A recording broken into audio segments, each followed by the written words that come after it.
ठीक है, चलो स्टार्ट करें।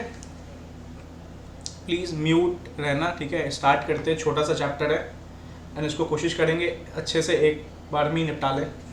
चलो स्टार्ट करो। बताओ पहले भाई, इस चैप्टर में कौन सा इंक्वायरी की बात करता है, ई वाला या आई वाला? बहुत सारे स्टूडेंट कंफ्यूज होते हैं, सर आई वाला इंक्वायरी, ई वाला इंक्वायरी। वो रेलवे स्टेशन में जो करने जाते हैं ना, वो ई वाला इंक्वायरी होता है, ठीक है। हाँ, आई वाला, परफेक्ट, ठीक है, परफेक्ट। सर स्टार्ट करते हैं। What is the meaning of scrutiny? GST में स्क्रूटनी पढ़ा था। स्क्रूटनी कब होता है? स्क्रूटनी कब होता है जीएसटी में? स्क्रूटनी कब होता है? देखो, 1 घंटा डिस्कशन सही कर लो, थोड़ा सा लिंक करते हैं। सर जीएसटी में स्क्रूटनी कब होता है? जब हम अपनी डॉक्यूमेंट्स को फाइल करते हैं, डॉक्यूमेंट्स मतलब रिटर्न्स फाइल करते हैं R1 3B, उसके बेसिस पे डिपार्टमेंट स्क्रूटनी करता है, मतलब एग्जामिन करता है। तो सर यहाँ पे स्क्रूटनी कब होगा? यहाँ पे स्क्रूटनी कब हो सकता है, कोई आइडिया? यहाँ पे स्क्रूटनी कब होता है सर? यहाँ पे स्क्रूटनी कैसे हो सकता है? जैसे हमने पढ़ा जीएसटी में हम 3B और R1 फाइल करते हैं, तब स्क्रूटनी होता है। यहाँ पे स्क्रूटनी कैसे हो सकता है?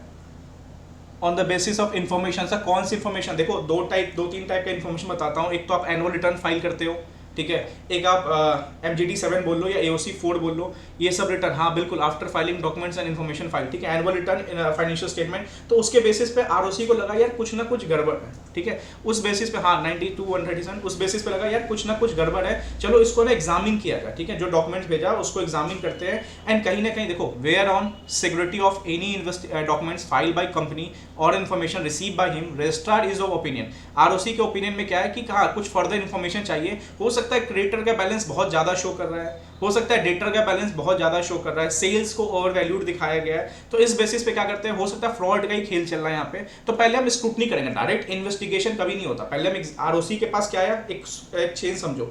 ROC पास क्या आया, इन्फॉर्मेशन आया। इन्फॉर्मेशन कौन सा आया? वही annual return and financial statement. उसके बेसिस ROC ने क्या किया, स्क्रूटनी किया, ठीक है। स्क्रूटनी करने के बाद पता चला कि हाँ मुझे कुछ और एडिशनल इन्फॉर्मेशन चाहिए, जरूर कुछ ना कुछ गड़बड़ है यहाँ पे। इसको मैं बोलता हूँ CID वाला चैप्टर, ठीक है। ये पूरा CID है, जब मैंने रेगुलर लेक्चर्स लिया था इसको CID बोल के ही पढ़ाया था, ठीक है सर। फिर ROC क्या करेगा, may be written notice required company to furnish information. भाई साहब मुझे ये इन्फॉर्मेशन दो, आपके क्रेडिटर्स में कुछ अकाउंट्स क्रेडिटर बहुत ओवर वैल्यू दिख रहा है, सेल्स आपको ओवर वैल्यू दिख रहा है, चलो GST में आपने जो सेल दिखाया वो भी मुझे बताओ, कि एडिशनल डॉक्यूमेंट्स रीजनेबल टाइम। हो सकता है स्क्रीन गॉन, स्क्रीन दिख रहा है,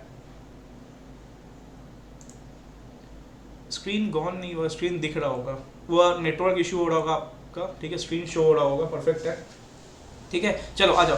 तो ROC क्या देगा, एक रिटर्न नोटिस देगा, हाँ भाई एक्सप्लेन करो कि क्या आपके पास सेल है, इतना है, GST का सेल बताओ, ठीक है। एडिशनल डॉक्यूमेंट्स मांग सकता है, ठीक है। नेक्स्ट 206 सब 2, ठीक है, subsection 2, where such information explanation related to any past. Sir क्या कोई पास्ट एम्प्लॉय से भी इंक्वायरी इंस्पेक्शन करवा सकते हैं हम? क्वेश्चन आता है, उसने कंपनी छोड़ दिया है, पास्ट एग्जाम में आया हुआ क्वेश्चन है, पास्ट से, ठीक है। या सुनो यही है, कोई भी डायरेक्टर ऑफिसर जो भी had been in the employment, question क्या बोल रहा हूं मैं, had been in the employment मतलब था उस समय, ठीक है। उसको कहीं ना कहीं क्या नोटिस देके हम इन्फॉर्मेशन और एक्सप्लेनेशन मंगा सकते हैं। अभी मैं इंक्वायरी इंस्पेक्शन की बात नहीं करता, नॉर्मल सा ROC पहले इन्फॉर्मेशन और एक्सप्लेनेशन मांगता है कि हाँ भाई बताओ, आप भी इस टाइम पे थे, डायरेक्टर थे, आपने भाई एनुअल रिटर्न साइन किया था, आपका दिन नंबर लिखा हुआ है, तो बताओ ये चीज़ था या नहीं था, या फाइनेंस स्टेटमेंट साइन किया, ये चीज़ था या नहीं था। तो उससे हम पास्ट वालों से भी मंगवा सकते हैं, ठीक है। तो ये चीज पहला क्लियर, यहां से क्वेश्चन बनता है पास्ट वालों का, ये चीज आइडिया होना चाहिए। सर कोई इन्फॉर्मेशन नहीं मिला तो, या कोई इन्फॉर्मेशन जो फर्निश हुआ था इनएडिक्वेट, मतलब गलत तरीके से फर्निश किया गया, ये मान लो फर्निश ही नहीं किया गया, तो ROC क्या बोलेगा भाई साहब, ROC बोलेगा कि एक एडिशनल नोटिस बोलेगा कि हाँ भाई, हाँ अनदर नोटिस देगा, ठीक है। मतलब यही चीज है, देखो in case of no information, कोई इन्फॉर्मेशन नहीं आया, explanation is furnished by the company, और if registrar examine that document is of opinion that information is inadequate. भाई क्रेडिटर्स मांगा, तुम डेटर्स दे रहे हो, क्रेडिटर्स का हमने 50 इन्फॉर्मेशन मांगा, तुम 5 दे रहे हो, तो ये तो गलत कर रहे हो ना। एक तो तुमने दिया नहीं, दूसरा क्या दिया तो इनएडिक्वेट दिया, जितना चाहिए उतना दिया नहीं। तो रजिस्ट्रार बोलेगा भाई एक रिटर्न नोटिस और लो, ठीक है, एक रिटर्न नोटिस और लो, और वो भी रीजन राइटिंग रिकॉर्ड करेगा कि हमने एक रिटर्न नोटिस इशू किया। अब यहां से क्या स्टार्ट होगा आपका इंस्पेक्शन इंक्वायरी वाला। देखो 206 से ROC का कॉल फॉर इन्फॉर्मेशन था, जहां पे ROC स्क्रूटनी करता है on the basis of document file, ठीक है। देन क्या करता है ROC, पास्ट एम्प्लॉय को भी भेज सकता है कि आप उस समय थे, एम्प्लॉय डायरेक्टर थे उस समय थे, उसके रिगार्डिंग नोटिस, ठीक है, आपको भी बताना पड़ेगा, ठीक है। थर्ड क्या है, कोई इन्फॉर्मेशन आया या नहीं आया, या आया गलत आया, उसके रिगार्डिंग एक अनदर नोटिस दे सकता है। यहाँ तक क्लियर, स्पीड में जाएंगे, यहाँ तक क्लियर चले, 207 पहुंचे, कंडक्ट ऑफ इंस्पेक्शन, ठीक है। अब सर देखो इसको कहीं ना कहीं, देखो ये सब तो आपको पता होना चाहिए कि इंस्पेक्शन के दौरान क्या क्या पावर होनी चाहिए। डाइस वाली पावर बोलता हूँ मैं, डिस्कवरी, इंस्पेक्शन, कॉपीज, मतलब बताता हूँ क्या है। अब देखो sir, registrar call for books of account, ठीक है, मतलब रजिस्ट्रार ने बुक्स मंगाया, another books, then it shall be duty of every director employ of company to produce relevant honour. भाई आरओसी ने बोला कि ये चीज चाहिए, तो आपकी ड्यूटी है, कंपनी की ड्यूटी है कि कहीं ना कहीं आपको असिस्टेंस देना पड़ेगा। अब ये नहीं मत थप्पड़ लगा के भगा सकते आरओसी इंस्पेक्टर को कि मैं नहीं दूंगा, मैं यहाँ पे ढीठ हूं, मैं नहीं दूंगा आपको डॉक्यूमेंट्स, कुछ भी प्रोवाइड नहीं करूंगा। नहीं, ऐसा नहीं है भाई, आपको टाइम टू टाइम असिस्टेंस देना पड़ेगा आरओसी वाले को। ये चीज आपकी ऑब्लिगेशन किसकी है? डायरेक्टर की भी है, कंपनी की भी है, और कंपनी के हर एम्प्लॉय की भी है। सर इंस्पेक्टर रजिस्ट्रार के पास पावर क्या है इंस्पेक्शन इंक्वायरी के दौरान? आप पे क्या कर सकता है, सुनो, मैं यहाँ पे इससे पढ़ाता हूँ, ठीक है। Discovery and production of books of account. Sir discovery मतलब भाई वो आरओसी इंस्पेक्टर बोल रहा है कि एक काम करो भाई, अपना ना क्रिएटर का जो आपने डेटा एजिंग बनाया था ना, वो मुझे प्रोवाइड करवाओ, ठीक है। दूसरा क्या बोल रहा है, सिर्फ प्रोवाइड करने के बाद उसको हम इंस्पेक्ट नहीं कर सकते, उसको चेक नहीं कर सकते। पहला क्या बोला हमने, हमें ये डेटा एजिंग चाहिए, क्रिएटर एजिंग चाहिए, हमें ये सब डॉक्यूमेंट चाहिए, जीएसटी रजिस्ट्रेशन सर्टिफिकेट चाहिए, हमें ये सब प्रोड्यूस करवा के दो। पहला डाइस वाली पावर में डी क्या है, डिस्कवरी, पहले ये चीज ला के दो, प्रोड्यूस करो यहाँ मेरे सामने। दूसरा क्या है, अब मान लो सामने आ गया, अब क्या हम बस ऐसे बैठे रहेंगे? नहीं भाई, उसको इंस्पेक्ट करेंगे, पन्ने पलटेंगे, हाँ ठीक है, ये क्या है, ये क्या है, ठीक है, देन इंस्पेक्शन होगा। थर्ड क्या हुआ, कॉपीज ऑफ बुक्स अकाउंट। मान लो कोरोना का टाइम है, भीड़ बहुत ज्यादा है, हो सकता है जल्दबाजी बहुत सारी चीज छूट जाए, तो उसके कॉपीज भी निकलवा सकता है, उसके पास पावर है, ठीक है। एंड चौथा क्या, समन, किसी को बुला भी सकता है, वो पहला चक्कर आपको पता होगा, ठीक है। तो डाइस वाली पावर आपको याद रखना है, इंक्वायरी इंस्पेक्शन करने के टाइम भी डाइस वाली पावर होनी चाहिए, ठीक है। Report on inspection, sir based on section 206, मतलब आरओसी के जो कॉल फॉर परमिशन में जो डॉक्यूमेंट्स मंगाए गए थे, 207 में जो हमारा इंक्वायरी इंस्पेक्शन वाला चल रहा है, ठीक है। ROC shall submit report in writing, क्या ओरली? ओरली बोलेगा सीजी को, हाँ सीजी इन्वेस्टिगेशन चालू करो, नहीं ओरली नहीं बोलेगा, ठीक है, आपको रिटेन में ही बोलना पड़ेगा। चलो सब कुछ मैं बोल रहा हूँ, मेरा क्वेश्चन आपके पास आएगा, बस रुक जाओ, एक फ्लो बना रहा हूँ, रेडी रहना, ठीक है। देखता हूँ कितने लोग आते हैं, आज थोड़ा सा डीले लग रहे हो आप लोग, बहुत 25 लोग है। इंक्वायरी इंस्पेक्शन पढ़ा है किसी ने? किसी बस अभी डिस्कशन में बैठा हुआ है? एक का आया यस, एक ने 2 वर्ड लिखा यस, ठीक है, फिर यस यस, ठीक है। तो चलो देखो मजाक नहीं है, ठीक है, चैप्टर बहुत इंटरेस्टिंग है, और चैप्टर मैंने प्रैक्टिकली चीज देखी है सामने से, ये सब एसएफआईओ एंड ऑल, तो बहुत मजेदार है। आपको नॉलेज होगा तो बहुत अच्छा आप इस चीज में भी जा सकते हो, नॉलेज तो रखना चाहिए इसका, ठीक है, कि कहीं भी किसी का भी एसएफआईओ भी हो सकता है, ठीक है। हाफ हुआ है, कोई बात नहीं, सुन लो और अच्छे तरीके से हो जाएगा जल्दी जल्दी, ठीक है। चलो मतलब कहीं ना कहीं आरओसी इंस्पेक्टर क्या है, वो राइटिंग में कितना, देखो हमारा मुद्दा है ना, हमारा मुद्दा नॉलेज का नहीं होता, हमारा मुद्दा होता है कितना पैसा मिलता है, ठीक है। हमारा मुद्दा यहीं पे आ जाता है कि हाँ रोकड़ा बताओ, ये सब बात, ये बात है, नॉलेज हो गया, ये देखा होगा बात, कितना मिलता है ये बताओ।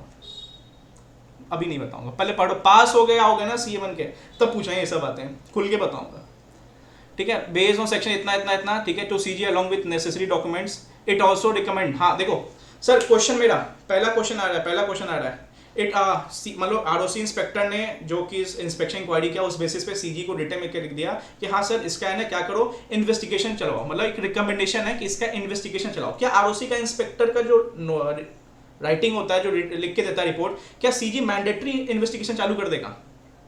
क्या सीजी मैंडेटरी इन्वेस्टिगेशन चालू कर देगा? आरओसी इंस्पेक्टर ने लिख दिया कि हाँ ये कंपनी में इन्वेस्टिगेशन होना चाहिए, तो क्या सीजी डायरेक्ट बोलेगा हाँ इन्वेस्टिगेशन, आपका बात माना जाएगा? नहीं भाई, यहाँ पे मैं है, बिल्कुल सही पकड़ा स्टूडेंट, आप समझ जाओ। 2 जगह मैं शैल घुमाऊंगा, अभी दिखाऊंगा कहाँ पे है, और मैं पर्सनली घूम गया था यहाँ पे एक बार, ठीक है, जब मैं अपने टाइम स्टडीज कर रहा था, यहाँ पे मैं शैल का चक्कर है, यहाँ पे ध्यान रखना।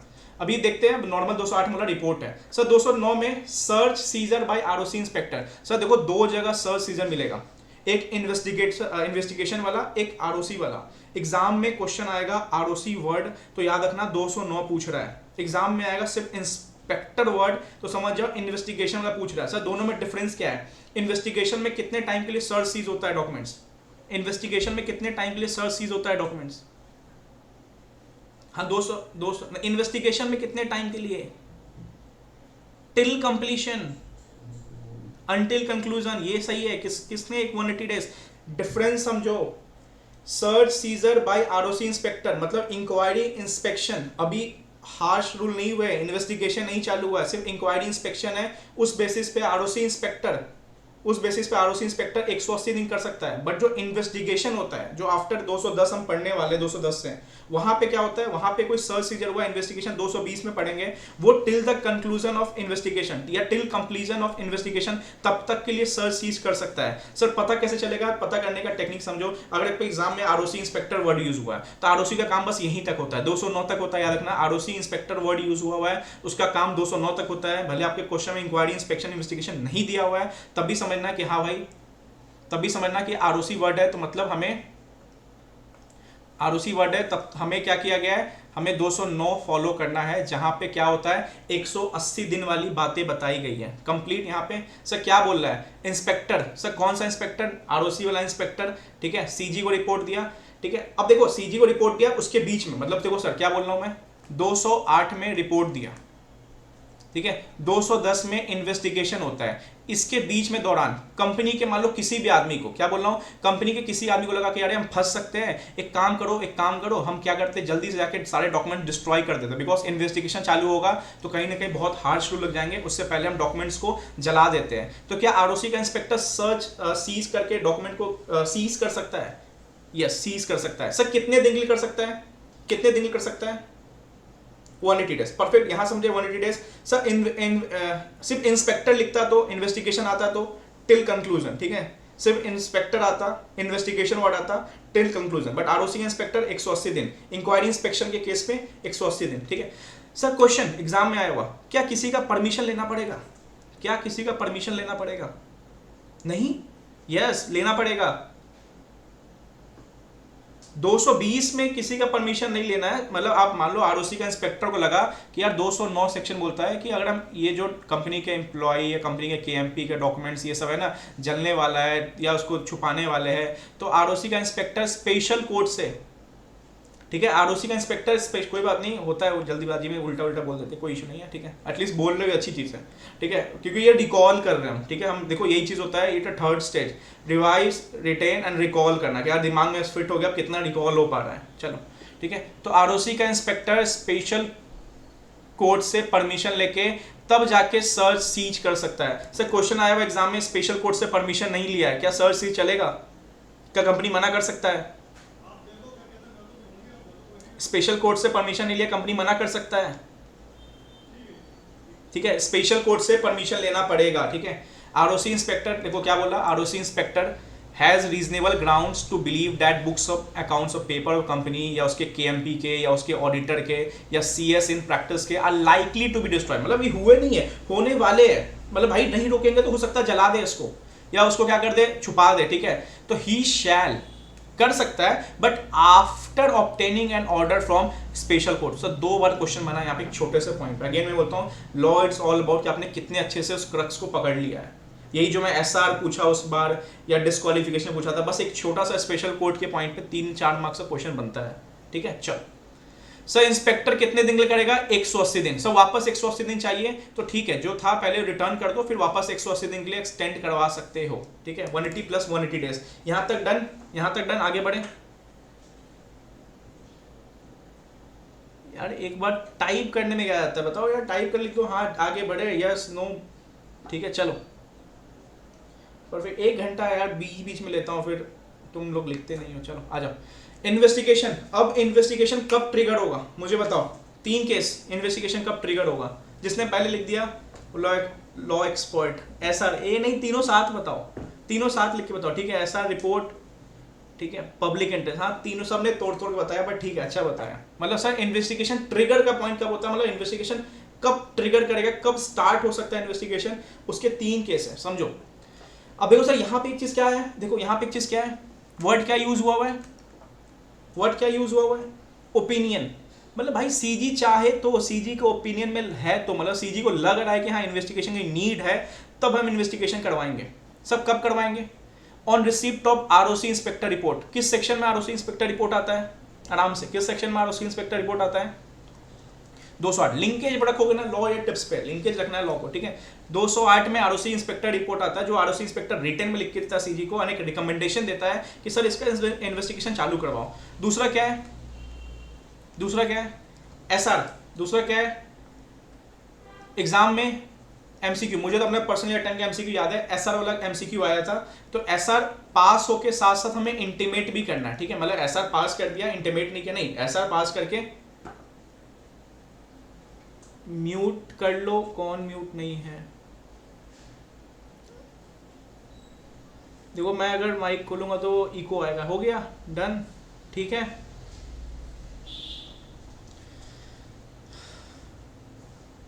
ठीक है चलो, special resolution passed by company and also intimate to CG, मतलब एसआर पास किया, देखो बहुत सारे केस में इंटीमेट अवार्ड नहीं, बट हाँ नॉर्मली समझो एसआर पास करके इंटीमेट भी करना है, ठीक है। चलो एक सेकेंड, ठीक है चलो। और तीसरा क्या है, पब्लिक इंटरेस्ट में, हाँ लग रहा है यार कि कुछ गलत हो रहा है तो सीजी खुद से इन्वेस्टिगेशन का ऑर्डर दे सकती है। 3 ट्रिगर पॉइंट याद होने चाहिए, अभी बहुत लिंक करवाऊंगा, ठीक है। यहाँ पे ROC inspector report, SR pass intimate to CG, and CG खुद पब्लिक इंटरेस्ट में लग रहा है, सीजी को ओपिनियन में कि हाँ इन्वेस्टिगेशन कराना चाहिए तो वो करवा सकती है, ठीक है। चलो नेक्स्ट आगे बढ़ते हैं। When order is passed by court tribunal that affair of a company to be investigation, देखो सर दो चीज समझो, यहाँ पे वर्ड क्या यूज हुआ है सर, कब ट्रिब्यूनल ऑर्डर देता है आगे पढ़ेंगे, समझो यहाँ पे सर 3 केस, मतलब जहाँ पे एसआर पास हो रहा है, आरओसी इंस्पेक्टर रिपोर्ट आ रहा है, सीजी के ओपिनियन में, मतलब यहाँ पे समझो एक मे वर्ड यूज हुआ है, ठीक है। बट अगर ट्रिब्यूनल बोल रहा है, क्या बोल रहा हूं मैं, ट्रिब्यूनल बोल रहा है सर, ट्रिब्यूनल कब बोलेगा, अभी 213 200 पहुंचेंगे वहां पे तो 12-13 में, ठीक है। तो ट्रिब्यूनल मतलब देखो सर 3 पॉइंट है, 1 2 3, ऊपर जो 3 केस पहुंचे हम, ठीक है, ये 3 केस में सीजी पास जा रहे हैं, तो सीजी भाई कॉलर उठा के खड़ा है, बोले भाई मेरा मन तो करवाएंगे इन्वेस्टिगेशन, नहीं तो नहीं करवाएंगे। बट अगर ट्रिब्यूनल पहुंच रहा है सीजी के पास, तो भाई सीजी को मैंडेटरी इन्वेस्टिगेशन ऑर्डर देना पड़ेगा। डन, यहां तक आगे बढ़े, ये छोटे छोटे पॉइंट से क्वेश्चन बनेंगे यहाँ पे, ठीक है। चलो सर एस्टैब्लिशमेंट ऑफ एसएफआईओ, मुझे एक बात बताओ, what is the difference between SFIO का ट्रिगर पॉइंट एंड इन्वेस्टिगेशन का ट्रिगर पॉइंट? क्या ऐसा कोई डिफरेंस है कि एसएफआईओ अलग तरीके से होगा, इन्वेस्टिगेशन अलग तरीके से होगा? देखो बस एक पॉइंट एक्स्ट्रा बोला है यहाँ पे, ठीक है, एक पॉइंट बस एक्स्ट्रा बोला है। क्या बोला है कि नॉर्मली 3 पॉइंट्स तो वही है। अगर एसएफआई, देखो सबसे पहले समझो एसएफआईओ इट्स लाइक कि इन्वेस्टिगेशन तो हो रहा है, बट इन्वेस्टिगेशन कितना संगीन है, फ्रॉड कितना बड़ा है, पार्टीज कितनी इन्वॉल्व है, ये पर्सनली देखा था मैंने, ठीक है। मतलब नाम तो नहीं बताऊंगा क्या कंपनी कैसे क्या है, पर ठीक है, पर्सनली देखा था कितना बड़ा संगीन मामला था, कौन कौन पार्टीज इन्वॉल्व है। फिर उस इन्वेस्टिगेशन, देखो ट्रिगर पॉइंट तो वही है, इन्वेस्टिगेशन जो 3 ट्रिगर पॉइंट है वही कॉमन है, बट मान लो कि फ्रॉड हुआ है 10 लाख रुपए का, संगीन नहीं लग रहा है, ज्यादा बड़ा नहीं लग रहा है, ठीक है। एसएफआईओ क्यों डील करेंगे, नॉर्मल इंस्पेक्टर अपॉइंट करेंगे उसको डील करवाएंगे, बट फ्रॉड लग रहा है 10 करोड़ का या 100 करोड़ रुपीस का फ्रॉड है, और पार्टीज में बहुत बड़े बड़े लोग इन्वॉल्व है, तो हम यही इन्वेस्टिगेशन का ट्रिगर पॉइंट रहेगा। बस हम क्या करेंगे, ये एसएफआईओ को दे देंगे सर, ठीक है, सीरियस फ्रॉड इन्वेस्टिगेशन ऑफिसर, ठीक है। अब सुनो, इसमें बस एक एक्स्ट्रा पॉइंट क्या है सर, एक एक्स्ट्रा पॉइंट क्या है, कोई बता सकता है? Investigation of a company by serious fraud, एक एक्स्ट्रा पॉइंट क्या है इसमें, वो 3 पॉइंट के अलावा? हाँ, on receipt of ROC inspector report 208 common point, मतलब एसएफआईओ पास कब जा रहे हैं, on intimation of special resolution common point, on public interest common point, ठीक है, on receipt of any application from department of CGS, भाई जीएसटी, इनकम टैक्स, कोई department को लग रहा है कि इस कंपनी का ना धांधली चल रहा है, कंपनी का फ्रॉड चल रहा है, भाई एसएफआईओ करवाओ, इसका सीरियस फ्रॉड इन्वेस्टिगेशन ऑफिसर को बोल के इसको एसएफआईओ करवाओ, और कोशिश करो जितना जल्दी इसको खत्म किया जा सकता है, बिकॉज फ्रॉड बहुत संगीन है। तो यहां समझ आया, 3 ट्रिगर पॉइंट तो वही वाले, बस एक एक्स्ट्रा क्या है, डिपार्टमेंट के द्वारा, जो सीजीएसडी डिपार्टमेंट द्वारा जो एप्लीकेशन जाता है उसके बेसिस पे सीजी क्या करा सकता है, एसएफआईओ को बुलवा के वहां पे इन्वेस्टिगेशन करवा सकता है। सर एसएफआईओ के रिगार्डिंग कोई कंपोजिशन, मतलब कौन कौन होते हैं? सर देखो हर टीम में क्या होता है, एक टीम है, टीम का क्या होता है, टीम इज लाइक की एसएफआईओ, ठीक है, टीम इज लाइक की एसएफआईओ। उसको रन कौन करता है टीम को? कैप्टन। यहाँ पे कौन रन करता है? हेड डायरेक्टर, ठीक है। उसके अंदर प्लेयर्स होते हैं, यहाँ पे मेंबर्स ऑफ एसएफआईओ। अब देखो सर, मेंबर ऑफ एसएफआईओ के अंदर हम एक्सपर्ट रख सकते हैं, मान लो कंपनी लॉ का मैटर है, सीएस बुला लिया, सिक्योरिटीज का मैटर है, सिक्योरिटी वाले को बुला लिया, ठीक है। एक्सपर्ट अलग अलग हो सकता है, ठीक है, हाँ मतलब सही बोल रहे हो आप लोग, ठीक है। तो डिफरेंट फील्ड के एक्सपर्ट हो सकते हैं जो सीजी अपॉइंट कर सकता है, डिपेंड अपॉन द मैटर क्या है हमारा। कंप्लायंस मैटर है, चलो कंपनी लॉ वाले को बुला लेते हैं, सिक्योरिटीज मैटर है, सिक्योरिटी वाले को बुला लेते हैं, ऑडिट का मैटर है, चार्टर्ड को बुला लेते हैं, ठीक है। तो डिपेंड होता है एक्सपर्ट के अंदर कौन कौन आ सकता है, ठीक है। Taxation, corporate affairs, capital market and all, ये सब हो सकता है। नॉर्मल कंपोजिशन क्या है, टीम का, इंडिया टीम मान लो, तो इंडिया टीम इज लाइक की एसएफआईओ रन, मतलब इंडिया टीम को गाइड कौन कर रहा है, आगे कौन ले जा रहा है, कैप्टन, इधर कौन ले जा रहा है, हेड डायरेक्टर, ठीक है। उसके अंदर क्या होते हैं, प्लेयर्स होते हैं, यहाँ पे क्या होता है, मेंबर्स होते हैं, मेंबर के अंदर एक्सपर्ट अलग अलग हो सकता है, ठीक है। यहाँ तक डन, चले आगे बढ़े। अभी क्वेश्चन पूछूंगा, अभी नीचे नहीं आऊंगा मैं नोट्स नहीं दिखाने वाला, मैं जो क्वेश्चन पूछूंगा बताओ। Sir GST department already proceedings चला रहा था, बीच में एसएफआईओ चालू हो गया, तो पहले क्या दोनों पैरेलल चलेगा, दोनों पैरेलल चलेगा, चलेगा, कौन बोल रहा है चलेगा? कुछ नहीं चलेगा पैरेलल, ठीक है, मतलब सब रुक जाएंगे, थम जाएंगे सब, ठीक है, नो नॉट टू प्रोसीड, ठीक है सर।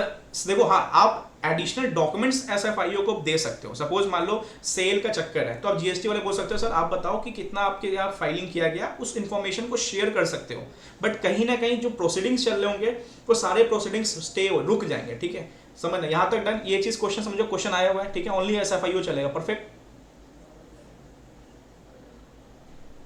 ठीक है।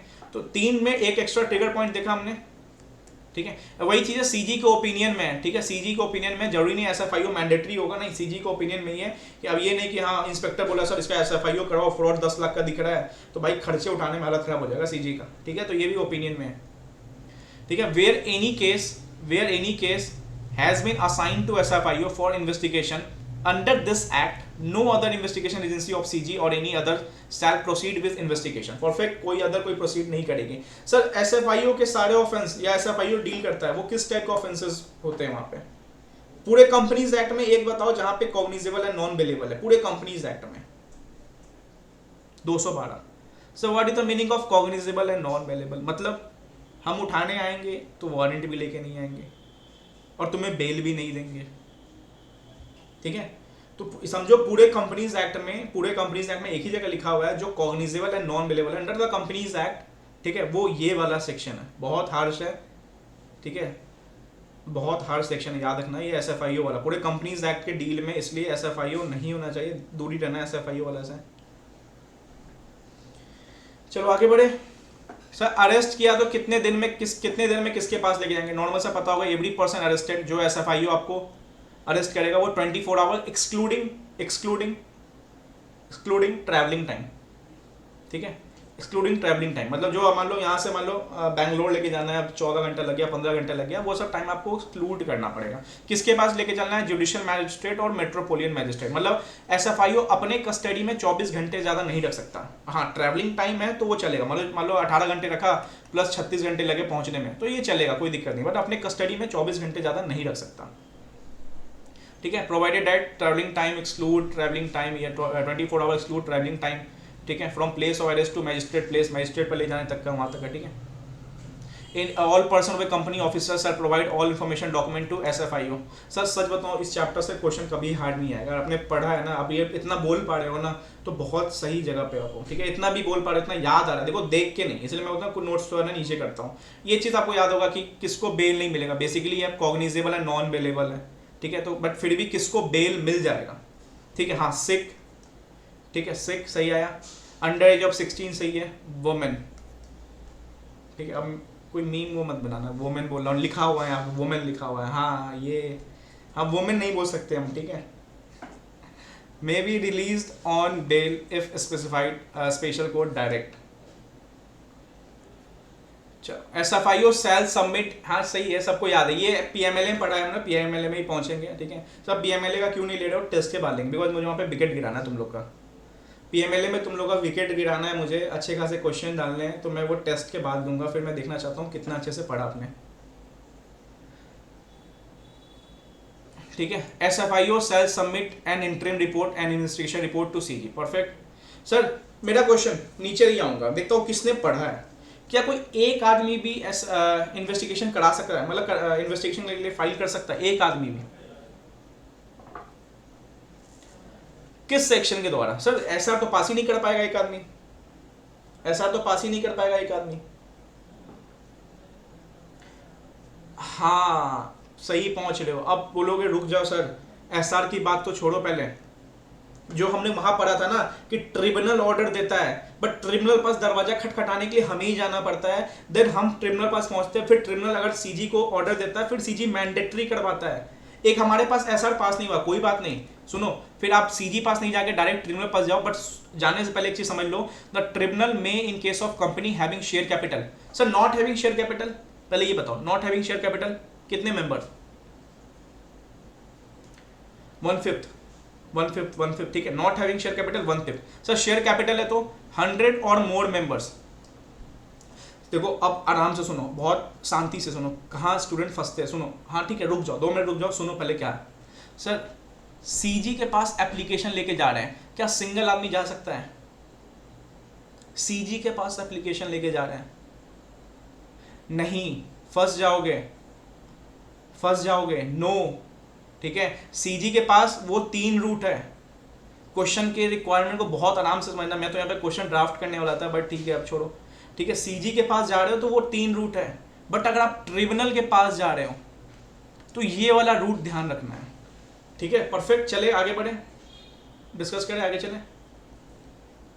ठीक है, तो सर ट्रिब्यूनल पास जा रहे हो तो 100 और मोर मेंबर्स, अगर 100 या उससे ज़्यादा हो, या ऐसा कोई भी मेंबर जो 1/10 of the total voting power hold कर रहा है, या दोनों में से जो लोअर है, उतने लोग ट्रिब्यूनल पास जा सकते हैं। सपोज ये सिंपल सा बंदा है, ठीक है, इसके पास 1/10 ऑफ वोटिंग पावर है। ठीक है, 100 नहीं है, 1/10 अकेला बंदा है, एक 10 हिस्सा इसके पास है वोटिंग पावर का। ये जा रहा है ट्रिब्यूनल के पास कि ट्रिब्यूनल यार कंपनी में ना बहुत बड़ा फ्रॉड चल रहा है, कंपनी में इन्वेस्टिगेशन की नीड है। तो क्या जा सकता अकेला बंदा? यस, जा सकता अकेला बंदा, यस। ठीक है, या मान लो कंपनी में 1000 लोग हैं, इसमें बोल दिया 1/10 मतलब 100 लोग। अरे ठीक है, 100 लोग भी होगा, चलेगा। नंबर्स इंपॉर्टेंट है, क्वेश्चन आने के चांसेस हाई है। ठीक है, हाँ डिपॉजिट पहुंचेंगे अभी। ठीक है sir, in case of no share capital not less than 1/5 of total member. ठीक है सर, देखो दूसरा केस और है, ये तो हो गया नंबर्स वाले, उधर भी हमने SR 75%, ठीक है, यहाँ भी 1/10 और 100। सर तीसरा केस, ये थर्ड केस, नहीं है मेरे पास शेयर होल्डिंग 1/10, क्या तब भी मैं जा सकता हूं? नहीं है शेयर होल्डिंग मेरे पास।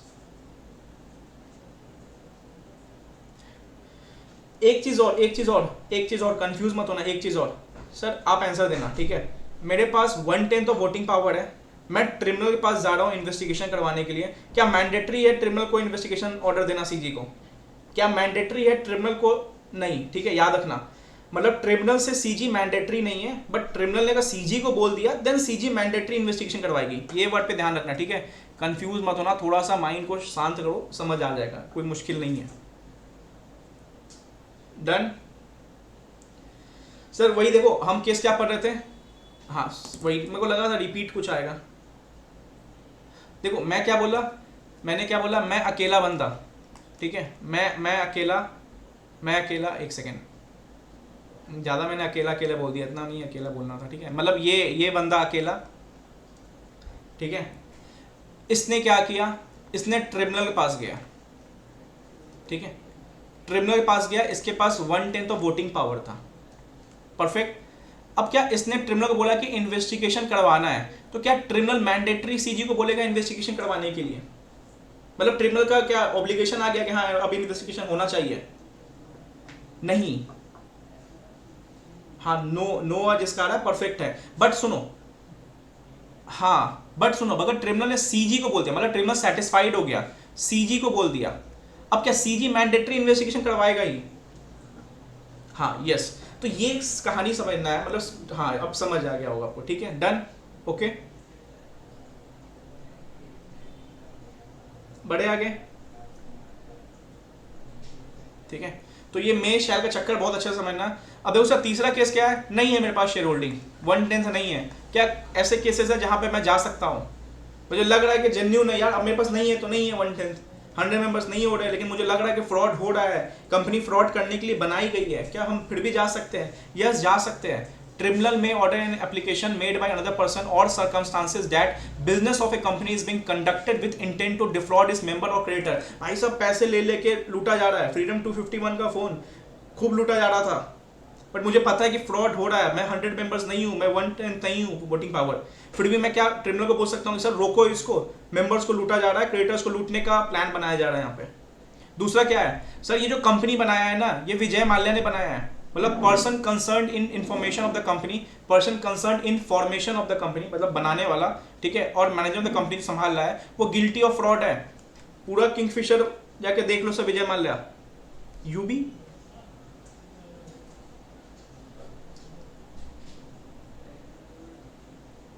ठीक है। एंड तीसरा क्या है, inadequate information to members including calculation of manager remuneration, मतलब इन मेंबर्स को ना गलत इन्फॉर्मेशन दिया जा रहा है, उसमें इंक्लूडिंग बोला कि ये भी पार्ट में आता है मैनेजर रिम्यूनरेशन का कैलकुलेशन जो है वो गलत दिया गया। तो ये 3 केस में इवन आपके पास 1/10 भी नहीं है, इवन आप SR भी नहीं जाके सीजी जा रहे हो, ट्रिब्यूनल पास जा रहे हो, तब भी आप ट्रिब्यूनल पास जा सकते हो अगर आपके पास कोई लिमिट भी सेटिस्फाइड नहीं है। डन यहाँ तक, बट ये 3 चीज होना चाहिए, क्या कि कंपनी बनाई गई है फ्रॉड करने के लिए मेंबर्स और क्रिएटर के साथ, कंपनी बनाने वाला फ्रॉडुलेंट है विजय माल्या, या कोई इनएडिक्वेट इन्फॉर्मेशन मेंबर को मिल रहा है इंक्लूडिंग मैनेजर इन्फॉर्मेशन का काउंटिंग, या कोई हो सकता है सेल्स का डेटा एंड ऑल। ठीक है, आगे बढ़े sir. Security for payment of cost of investigation, कितना मान लो ठीक है आप लेके जा तो रहे इन्वेस्टिगेशन के लिए, बट कितना जमा करवाना पड़ेगा। देखो 10, 15, 25 वो आप याद रखना। मैक्सिमम क्या आता है एमसीक्यू में याद रखना, मैक्सिमम क्या आता है, मैक्सिमम कितना जाता है अमाउंट जमा करवाने का, 25,000 रुपये। क्या ये रिफंडेबल है, क्या ये रिफंडेबल है? यस, ठीक है, मतलब हाँ सर रिफंड कब होगा, रिफंडेबल कब होगा, चलो बताओ आगे का कॉन्सेप्ट है। रिफंड कब होता है? इफ गिल्टी मतलब इन्वेस्टिगेशन टर्न्स इनटू प्रोसिक्यूशन। ठीक है, हाँ प्रोसिक्यूशन स्टार्ट हो गया या उसमें आ गया तो आपका जो 25,000 रुपया, हाँ भाई ले जाओ। ठीक है, परफेक्ट, पढ़ा है, सबने पढ़ा है। ठीक है, required application as per section 210 shall give such security money not exceeding 25,000 रुपया, such money shall be refunded to applicant if investigation result into prosecution. Sir question, मेरा आंसर सुनना, मेरा क्वेश्चन सुनना फिर आंसर देना बहुत आराम से, जिसका पहले आंसर आ गया। ठीक है, चलो क्वेश्चन मेरा क्या है, ध्यान से सुनो। सर एक कंपनी है बहुत भयानक फ्रॉड कर रही है, बहुत ज़्यादा बड़ा फ्रॉड चल रहा है उसका, ठीक है, बहुत ज़्यादा बड़ा फ्रॉड है। एंड एक कंपनी है जो हर एक फ्रॉड को पता लगाती है। सीजी ने उस कंपनी को फ्रॉड पता लगाने के लिए मतलब इंस्पेक्टर बनाया। क्या सीजी बना सकती है उसको इंस्पेक्टर? क्यों नहीं बना सकती है? अरे फ्रॉड पता लगाने के लिए कंपनी है। यस वाले फंस जाएंगे यहाँ पे। Sir only an individual, company नहीं बन सकती है आरओसी इंस्पेक्टर, बॉडी कॉर्पोरेट नहीं बन सकता है, मतलब नो फॉर्म इंक्लूड पार्टनरशिप की बात कर रहा है, बॉडी कॉर्पोरेट और अदर एसोसिएशन शैल बी, मतलब नो लिखा है आगे, appointed as an inspector. That basically means only an individual shall be appointed as an inspector for investigation proceedings. फंस मत जाना, क्वेश्चन ड्राफ्ट होगा, 30% विकेट पर ये क्वेश्चन गिरा सकता है।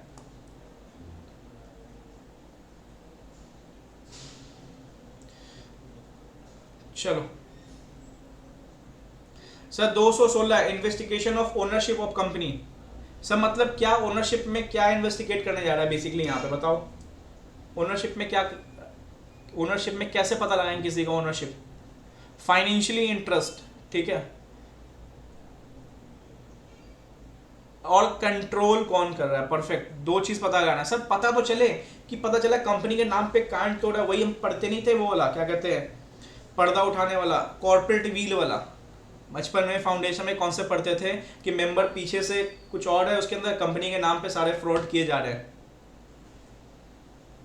ठीक है, तो वही चीज है investigation of ownership of company. मतलब सर सीजी अपॉइंट एक या उससे ज्यादा inspector to investigate report on matter related to company and it membership for purpose of determining who are financially interested in success और failure of company. Sir company है 50% share Vijay Mallya, 50% share Nirav Modi, तो पता तो चले कि हाँ इसके मतलब कंपनी का प्रॉफिट हो रहा, तो समझ आ रहा ना, इसका प्रॉफिट मतलब ये बढ़ रहा है, इंक्रीज हो रहा है इसका रेवेन्यू नेटवर्क जो भी है, ठीक है, और कंपनी डूब रहा है तो कहीं ना कहीं इसको भी इंपैक्ट आ रहा है। तो पता तो चले कौन इस कंपनी का फाइनेंशियली इंटरेस्टेड है, मतलब सक्सेस कंपनी के बढ़ने और कंपनी से गिरने से किसको ज्यादा इंपैक्ट हो रहा है, फाइनेंशियली इंपैक्ट किसको सबसे ज्यादा हो रहा है। सर दूसरा क्या है, ठीक है, मतलब कंपनी को उस पर कोई शेयर होल्डिंग नहीं है, भाई कुछ नहीं है उसके अंदर, बट फिर भी कंपनी के डिसीजंस को कंट्रोल करता है। ठीक है, कंपनी का पॉलिसी हो सकता है, आईटी पॉलिसी डेवलप करना है, एचआर पॉलिसी डेवलप करना है, प्रोक्योरमेंट पॉलिसी डेवलप करना है, नहीं है फाइनेंशियल इंटरेस्ट, बट कहीं ना कहीं सारे पॉलिसी मेकिंग, सारा कंट्रोल मैनेजमेंट में, बोर्ड ऑफ डायरेक्टर्स में इसी पर्सन का है। तो कहीं ना कहीं एक हो गया डायरेक्टली कंट्रोल, एक हो गया इनडायरेक्टली कंट्रोल। इनडायरेक्टली कंट्रोल में ऑडिट में पढ़ेंगे वहां पे एक डू फैक्टो कंट्रोल, ठीक है, यहाँ पे मत यूज कर देना, ठीक है। तो वो चीज़ है यहाँ पे कि एक तो हो गया डायरेक्ट उसके 50% शेयर है, और एक का कहीं ना कहीं कंपोजिशन कंट्रोल करने का, डिसीजन मेकिंग करने का, पॉलिसी मेकिंग करने का पावर है। तो दोनों आदमी को इंस्पेक्टर क्या कर सकता है, ढूंढने की कोशिश करेगा, ठीक है। तो आरओसी इंस्पेक्टर यहाँ पे स्टार्ट करेगा, दोनों को पता करेगा भाई कौन इस कंपनी के पीछे है, असली कंपनी के पीछे, पर्दे के पीछे कौन कौन लोग जुड़े हुए हैं। यहां तक ठीक है, ठीक है। CG also determine the scope of investigation include tenure of investigation, कितना साल चलना है भाई, 5 साल चलाएंगे, 1 साल चलाएंगे, matters to be covered, shares देखेंगे, डिवेंचर्स देखेंगे, क्या क्या मतलब फाइनेंशियल इंटरेस्टेड भी है तो क्या क्या हम चेक कर सकते हैं वहाँ पे। तो सीजी ये डिटरमाइन कर सकता है स्कोप, जैसे आपके स्कोप ऑफ ऑडिट होता है कि आप IT मान लो आप इंटरनल ऑडिट करने जा रहे हो तो आपके पास HR का है चेक करने का है, IT चेक करने का है, प्रोक्योरमेंट चेक करने का नहीं है, तो आपको रोक दिया गया है, यहाँ पे नहीं चेक करना, आप बेसिकली ये दोनों इन्फॉर्मेशन चेक करो। सीजी को लगता है कि वहाँ पे क्यों खामखा पैसे ज़्यादा फंस करें, क्योंकि सबसे पहले खर्चा तो सीजी को ही करना है, बाद में रिम्बर्समेंट है, तो सीजी डिपेंड कर सकता है, अपना डिसाइड कर सकता है स्कोप, ठीक है, इसके अंदर टेन्योर कितने साल तक चलाना है, कब तक इन्वेस्टिगेशन होना है, या एक डिपार्टमेंट कितने टाइम तक क्या करेगा, वो सब, और क्या क्या मैटर्स, मतलब किस किस चीज़ का हम वहाँ पे चेक कर सकते हैं, like shares, debentures and all, ठीक है। यहाँ तक डन, 216 डन। सब procedures power of inspector same है सिविल कोड डाइस वाला। अब आगे इसको मैं बार बार नहीं पढ़ाऊंगा, ये सब छोटे छोटे सेक्शन आप देख लोगे पावर वाला, ठीक है सर। 218 अच्छा सेक्शन है, एंड यहाँ पे आई थिंक नवंबर 22 में 5 to 6 मार्क्स का क्वेश्चन आया था यहाँ पे। कुछ स्टूडेंट को यहाँ पे कंफ्यूजन होता है, इसको स्टार्ट करते हैं। यहाँ तक जा रहा है दिमाग में कि सो गए सब, कितना बज रहा है, 9 बज रहा है अभी तो। हाँ, अब एक साइड आप ना अपना ITR फाइल कर रहे होगे, एक साइड आप सुन रहे होगे, ये सब ITR सीजन में लगे हुए हैं। यस हाँ, यस हाँ हाँ, समझ आ रहा है, ठीक है। चलो तुम्हारी भी ITR अच्छी खासी फाइल होगी, सरचार्ज वाली होनी चाहिए, ठीक है, सरचार्ज वाली ITR फाइल होनी चाहिए तुम्हारी। नेक्स्ट ईयर, अच्छा नेक्स्ट ईयर सरचार्ज वाली ITR, सही है।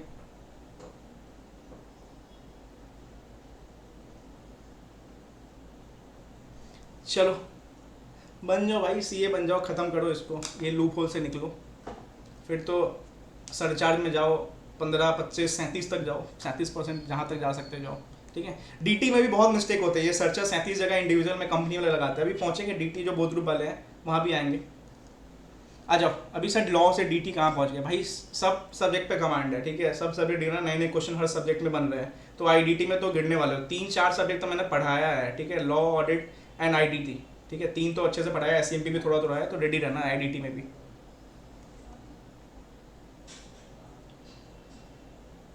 सर 218 प्रोटेक्शन ऑफ एम्प्लॉय, 217 वाला मैं आऊंगा, एक बार आता हूँ, फिर 218 पे करते हैं थोड़ा सा, ठीक है। Protection of employ during inspection, sir यहाँ पे बताओ किस चीज की बात कर रहा है, क्या एम्प्लॉय को हम निकाल सकते हैं? पहले मेरा क्वेश्चन बताओ, क्या एम्प्लॉय को हम निकाल सकते हैं? नहीं, ये किसने बोला नहीं? नो कौन बोल रहा है? यही तो गड़बड़ है। हाँ निकाल सकते हैं, क्यों नहीं निकाल सकते सर? हाँ ये बोलो ना, आफ्टर परमिशन, या आफ्टर परमिशन किससे? हाँ ऐसे बोलो, नहीं डायरेक्ट नहीं, बस भाई निकाल सकते हैं। हो सकता है कि आप कंपनी का एम्प्लॉय है, उसकी वजह से परफॉर्मेंस डाउन हो रहा है, सेल्स डाउन हो रहा है, सेल्स डिपार्टमेंट संभाल रहा है, तो हाँ देखो बेसिकली क्या है, ऐसे तो इम्यूनिटी मिल जाएगा। अब इसको इम्यूनिटी मिल गया, उसको तो आप कुछ भी करो, वो तो वो कांड करते जाएगा, आप निकाल नहीं पाओगे। नहीं सुनो, क्या है, आपको एम्प्लॉय को निकालना है ना, आपको एम्प्लॉय को निकालना है। हो सकता है जेन्युइन है भाई, नहीं काम कर रहा है, निकालना है मुझे, अब इन्वेस्टिगेशन चालू हो गया, 4 साल चलेगा, मैं निकालूं नहीं किसी एम्प्लॉय को? निकाल सकते हो, निकालना है तो आपको अप्रूवल लेना पड़ेगा, किसका? ट्रिब्यूनल का। मतलब देखो निकालने का मतलब क्या हुआ, सुनो, या तो आप डिस्चार्ज कर सकते हो, सस्पेंड कर सकते हो, सस्पेंड टेम्पररी। सर क्या ये लिखना पड़ेगा? सर 1.5 मार्क्स इसके मिले थे, 1.5 मार्क्स ये 3-4 पॉइंट लिखने के मिले थे, ठीक है, तो लिखना पड़ेगा यार, थोड़ा प्रोविजन तो लिखना पड़ेगा। डिस्चार्ज है, सस्पेंड कर रहे हो, या उसका रैंक रिड्यूस कर रहे हो, ठीक है, उसका रैंक गिरा दिया, बड़े पोस्ट पे था छोटे पोस्ट पे लेके आ गया, ठीक है, या चेंज इन टर्म्स एम्प्लॉयमेंट, हो सकता है 5 साल के लिए आपने इसको अपॉइंट किया था। सर 5 साल के लिए कौन अपॉइंट होता है? लिंक करते हैं थोड़ा सा, 5 साल के लिए कौन अपॉइंट होता है? MP, ठीक है, MD, मैनेजर, WTD, ठीक है, 5 साल तक के लिए, ठीक है, सही है। सर उसका मान लो टर्म चेंज ही टर्म्स एम्प्लॉयमेंट, 5 साल से बोल दिया नहीं अब तू 3 साल काम करेगा, गिरा दिया, ठीक है, या उसका सैलरी बेसिस पे गिरा दिया उसका, ठीक है, मतलब कुछ भी उसके खराबी कर रहा है, डिसएडवांटेज में ही कर रहा है उसको, ठीक है, एट इज डिसएडवांटेज। तो कहीं ना कहीं अगर आप ये तीनों काम कर रहे हो तो कर सकते हो, मना नहीं है करने के लिए, बट आपको किसका अप्रूवल लेना पड़ेगा? आपको किसका अप्रूवल लेना पड़ेगा? ट्रिब्यूनल का अप्रूवल लेना पड़ेगा, ठीक है, ट्रिब्यूनल का अप्रूवल लेना पड़ेगा। सर कितने दिन में ट्रिब्यूनल का अप्रूवल आ जाना चाहिए? मान लो आज 1 अगस्त को मैंने अप्लाई किया कि मैं इस मिस्टर श्याम जी को निकाल रहा हूँ, 3 मंथ्स गलत हो, नंबर्स का खेल है, 3 मंथ्स गलत हो, नवंबर 22 के पेपर में क्वेश्चन है, अगेन आता है ये क्वेश्चन, चैप्टर से क्वेश्चन बनते हैं MCQ या केस सिनेरियो में, 30 डेज। मतलब सर अगर मान लो कंपनी ने अप्लाई किया ट्रिब्यूनल पे कि मिस्टर श्याम जी को मैं निकाल रहा हूँ, ठीक है, ट्रिब्यूनल अप्लाई किया, ट्रिब्यूनल का 30 दिन में ऑर्डर आना चाहिए। सर नहीं आया तो? नहीं आया तो निकाल दो, ठीक है, मतलब डीम्ड अप्रूवल, मतलब डीम्ड ट्रिब्यूनल का मान लेंगे, एज्यूम कर लेंगे डीम्ड अप्रूव हो गया, ट्रिब्यूनल ने बोल दिया हाँ निकालो भाई निकालो। सर क्वेश्चन, पहला क्वेश्चन बहुत आराम से, कंफ्यूजन क्रिएट हो सकता है बहुत आराम से, क्या ये जो श्याम जी है या क्या अपील फाइल कर सकते हैं जब 30 दिन में कुछ नहीं आया? यस कौन बोल रहा है? अब बताओ, यस बोलने बताओ कहां अपील फाइल करोगे, बताओ किसके खिलाफ अपील फाइल करोगे? हाँ नहीं, हाँ ठीक है, 421 में मत पहुंचो, 421 में मत पहुंचो, यहाँ पे बताओ पहले। ये सब तेज आगे पढ़ गए ना, पहले एनसीएलटी नहीं, यहाँ पे क्या, ठीक है, यहाँ पे नॉर्मली पहले इस देखो, यही बात है, हम लॉ में ना ज़्यादा दिमाग लगाने लगते हैं, हम एनसीएलटी पहुंच गए नहीं, यहाँ पे नॉर्मली अगर इस चैप्टर से पूछा तो यहीं पे ज्ञान देते हैं इसको, ठीक है। मतलब सिंपल सी बात है, ट्रिब्यूनल ने 30 दिन में कुछ नहीं बोला तो लॉ बोलता है डीम्ड अप्रूवल। डीम्ड अप्रूवल मतलब हाँ आप निकाल सकते हो। अब ये एम्प्लॉय निकल रहा है तो भाई पहली बात है कि एम्प्लॉय अपील किसके पास जाएगा? एनसीएलटी पास, बट तब जाएगा जब ऑब्जेक्शन है। यहाँ पे तो ट्रिब्यूनल ने कुछ ऑब्जेक्शन ही नहीं दिया, ट्रिब्यूनल तो साइलेंट था यहाँ पे। जब ट्रिब्यूनल डिसएग्री करता, जब ट्रिब्यूनल ऑब्जेक्शन लगाता, तब ये बोलता ना, मान लो ट्रिब्यूनल ने बोला कि हाँ हाँ निकालो, हाँ डन निकालो इसको, तब ये जाता ना कि सर कहाँ जाता, ये कहाँ जाता, किसके पास जाता? पहला क्वेश्चन किसके पास जाता ये अपील लेके? मान लो ये तो एनसीएलटी है, तो एनसीएलटी के अपील लेके किसके पास जाता है ये एम्प्लॉय? मान लो ट्रिब्यूनल ने 30 दिन में बोल दिया कि हाँ निकालो इसको, ऑब्जेक्शन आ गया, डिसएग्री हो गया, देन अपील लेके किसके पास जाएंगे?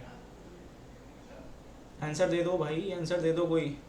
एनसीएलटी के पास जाएंगे, ठीक है, एनसीएलटी के पास अपील लेके जाएंगे। सर दूसरा क्वेश्चन, ट्रिब्यूनल ने बोला कंपनी को नहीं निकालो, क्या कंपनी भी अपील लेके जा सकता है? यस, कंपनी भी अपील लेके जा सकता है। सर मान लो एम्प्लॉय पहुंच गया एनसीएलटी पास, एनसीएलटी बोला नहीं तेरे को तो निकालना ही चाहिए, क्या अब ट्रिब्यूनल, अब ये जो एम्प्लॉय है वो हाई कोर्ट पे जाएगा यहाँ पे? नो मतलब यहाँ पे एनसीएलटी फाइनल है, मतलब बाइंडिंग भी है और उसका फाइनल भी है, उसके ऊपर अब नहीं जा सकते। तो यहां तक डन, यहां तक डन।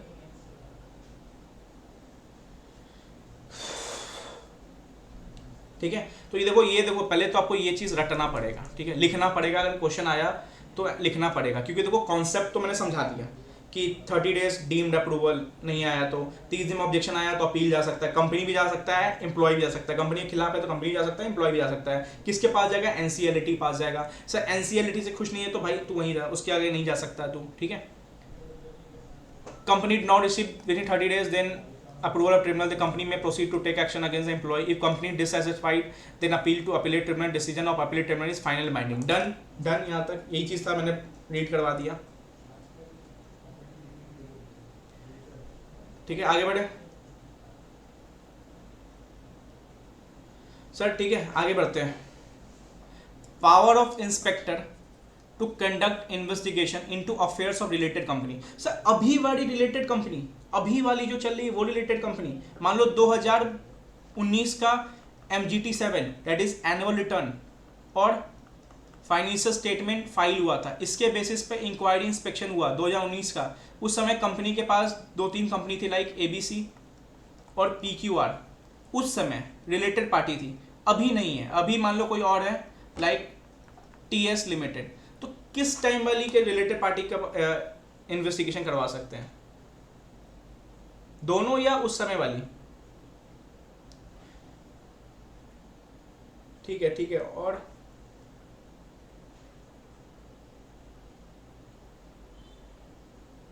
जिस ईयर में इन्वेस्टिगेशन लगी उस टाइम वाली, हाँ ठीक है, अब पढ़ते हैं इसको ना, पढ़ते हैं, ठीक है।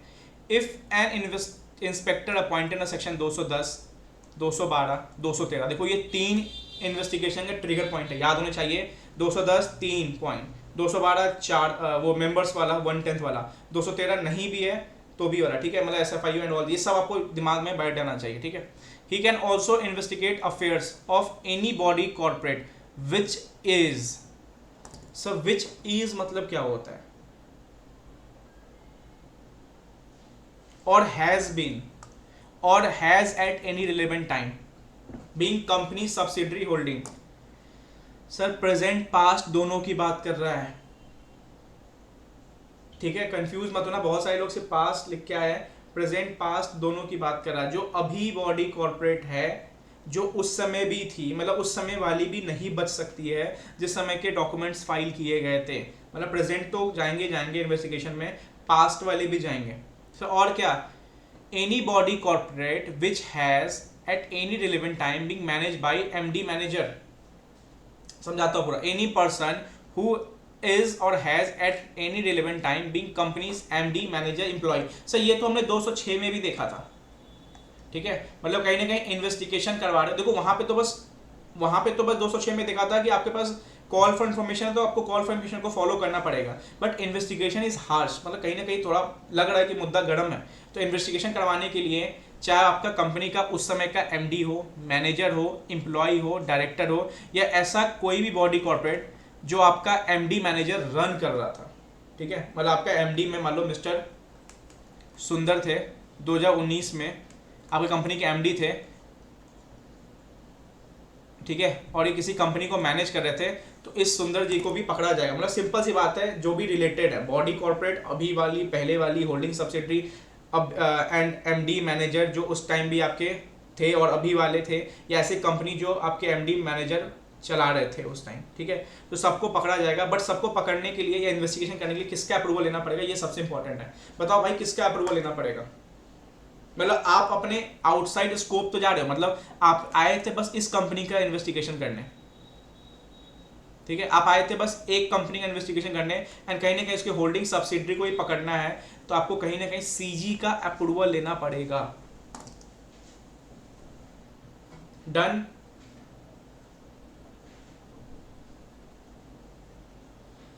हाँ चलो, लास्ट कुछ सेक्शंस और है, खत्म करते हैं। Sir seizure of documents by inspector only, ठीक है, देखो ये इंस्पेक्टर वही वाला क्या, इन्वेस्टिगेशन वाला। आरओसी इंस्पेक्टर होता है इंक्वायरी वाला, जो आरओसी इंस्पेक्टर वर्ड हो रहा होगा तो इंक्वायरी वाला। सुनो, यहाँ पे सीजर की बात कर रहा है, सीज की बात कर रहा है, कितने दिन के लिए सीज कर सकते हैं। सेम है section 209, but approval of special court is not required, ठीक है, 209 टाइप है, बट यहाँ पे स्पेशल कोर्ट का अप्रूवल नहीं चाहिए था। स्क्रीन दिख रहा है? मुझे तो दिख रहा है स्क्रीन इसमें सिस्टम में, आप लोग को शो हो रहा है किसी को?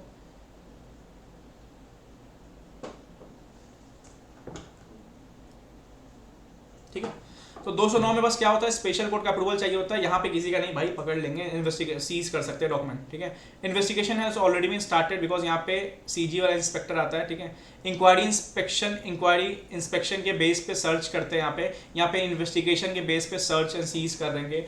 Books are expected to destroy, same है यहाँ पे वही चीज़ होने वाला है, इन्वेस्टिगेशन के दौरान बुक्स को जलाए जा रहे हैं, छुपाए जाने वाले हैं। On the basis of 206 207 call for information के बेसिस पे हम इंक्वायरी इंस्पेक्शन करते हैं, यहाँ पे इन्वेस्टिगेशन करते हैं इंक्वायरी इंस्पेक्शन के बेसिस पे, ठीक है। 180 दिन यहाँ पे टिल कंप्लीशन ऑफ इन्वेस्टिगेशन, क्या बोला मैंने, टिल कंप्लीशन ऑफ इन्वेस्टिगेशन, वहां पे 180 दिन। 220 217 समझाता हूँ उसको देखने, तो वहां पे 180 डेज शायद मेरे से नोट से मिस्टेक हुआ, वो मेरे को देखना पड़ेगा, शायद 180 डेज मैंने मिस्टेक डाला था कि वो चीज़ था या नहीं था, एक बार मैं स्टडी मैट से मैच करता हूँ, ठीक है। सर 221 इस बार का मई 23 का पेपर, आई थिंक इस पे ही क्वेश्चन था, मई 23 किसने ये क्वेश्चन बनाया था, फ्रीजिंग ऑफ एसेट वाला। पहले मुझे ये बताओ कौन किसके पास सिक्योरिटी वाला था? जब भाई मतलब फ्रीजिंग वाला ही था, फ्रीजिंग ऑफ सिक्योरिटी था, ठीक है, मतलब लिंक ही है दोनों। हाँ 222 मतलब यही अब लिंक हमारा 221 222 इस पे ही क्वेश्चन था, फ्रीजिंग पे ही था, ठीक है। पहले मुझे ये बताओ फ्रीजिंग का ऑर्डर कौन देता है, या एप्लीकेशन कौन किसको देगा, देन कौन ऑर्डर देगा, ये बताओ।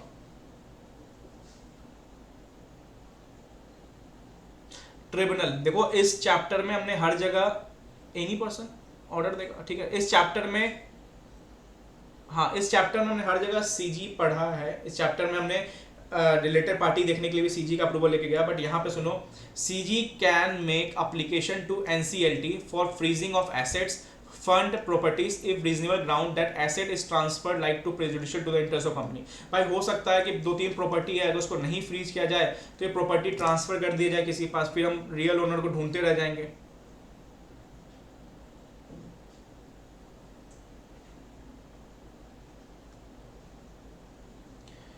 ठीक है, तो सीजी एप्लीकेशन डन, मैंने कर दिया, म्यूट होगा बाई मिस्टेक, ऑन हो गया ऑन का, ठीक है, आवाज़ क्लियर है, ठीक है।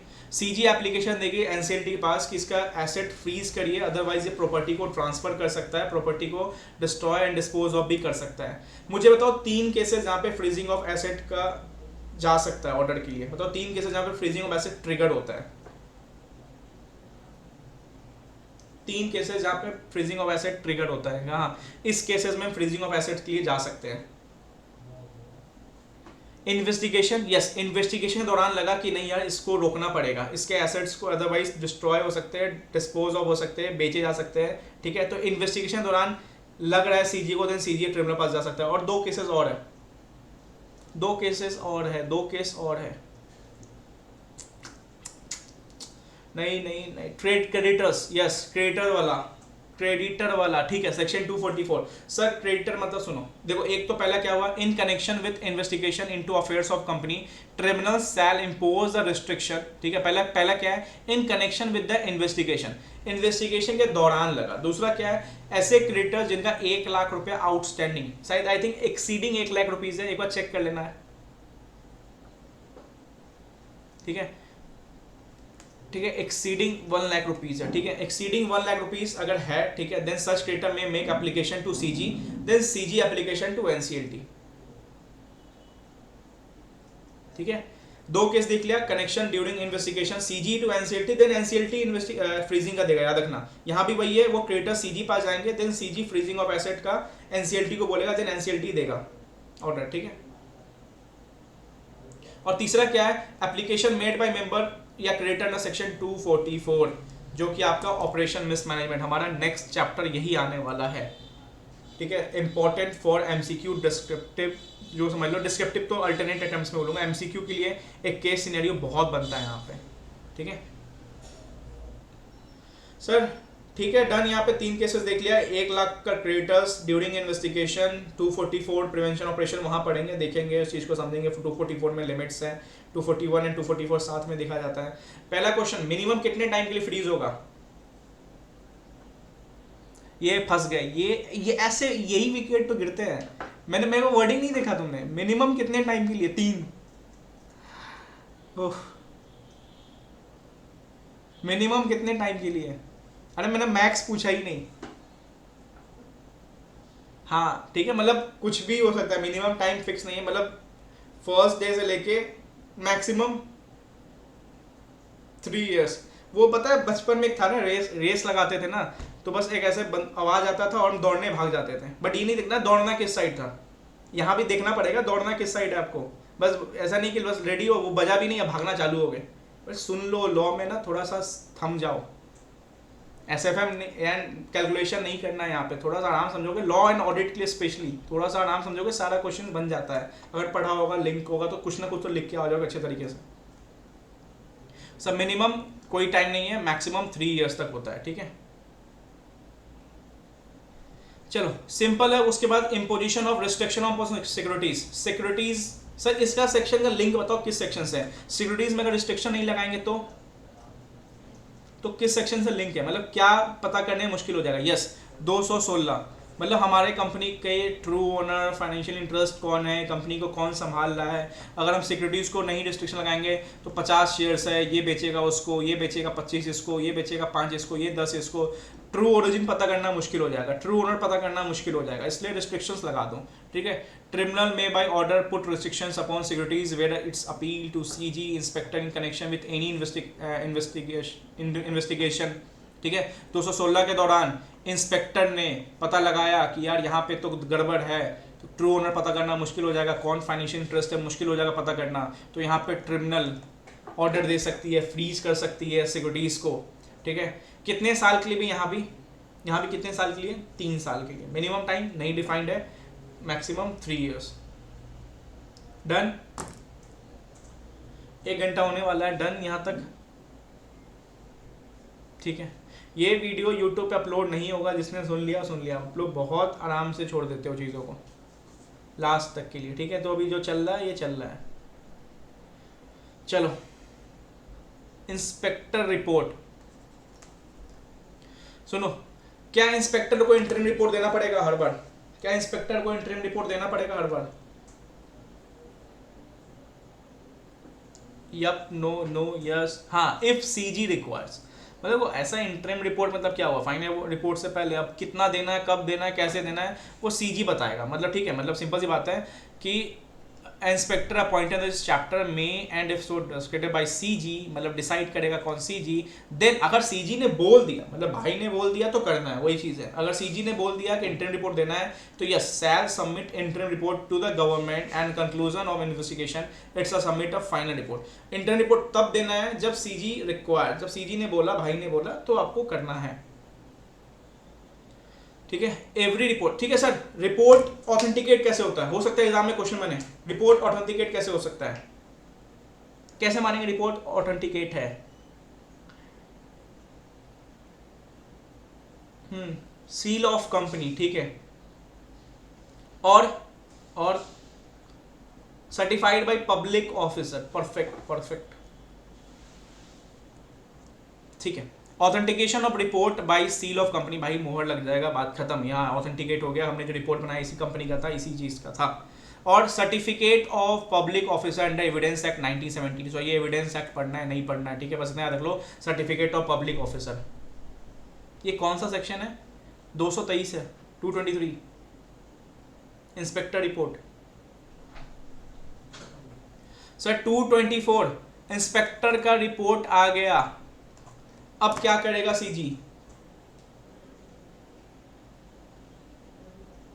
मान लो इंस्पेक्टर का रिपोर्ट आ गया, एक्शन होगा, अब होगा एक्शन, मतलब दो चीज होगा सर, क्या हो सकता है? रिलीज हो, नहीं है सर, सब कुछ सही है, ये बंदा परफेक्ट है, अदरवाइज प्रोसिक्यूशन। और नहीं सर, ये तो मिला हुआ था, बहुत बड़ा धांधली चल रहा था, बहुत बड़ा फ्रॉड हो रहा था यहाँ पे। मतलब if an inspector report made under section 223, अभी हमने जो ऊपर देखा इंटरिम और फाइनल रिपोर्ट का, it appears to CG that any person has in relation to company whose affairs has been investigation under chapter have been guilty of any offense। Sir guilty मतलब proof हो गया, proof हो गया कि हाँ यार ये तो मिले हुए थे, ये पूरा कंपनी मिली हुई थी इसमें, ठीक है। देन सीजी में prosecute such person for offence, मतलब प्रोसिक्यूशन चालू होगा, ठीक है, प्रोसिक्यूशन चालू होगा। सारे स्टूडेंट ने लिखा प्रोसिक्यूशन परफेक्ट है, ठीक है।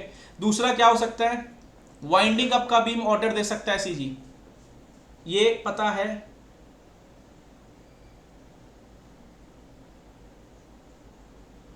हाँ ठीक है। And recovers the amount by selling the property और recovery of damage, and CG also indemnify any company body corporate under such against any cost, ठीक है। मतलब सिंपल सी बात है, प्रोसिक्यूशन देखो इस पे क्वेश्चन बनने के चांसेस कम है, बट इतना भी नॉर्मल याद रखोगे।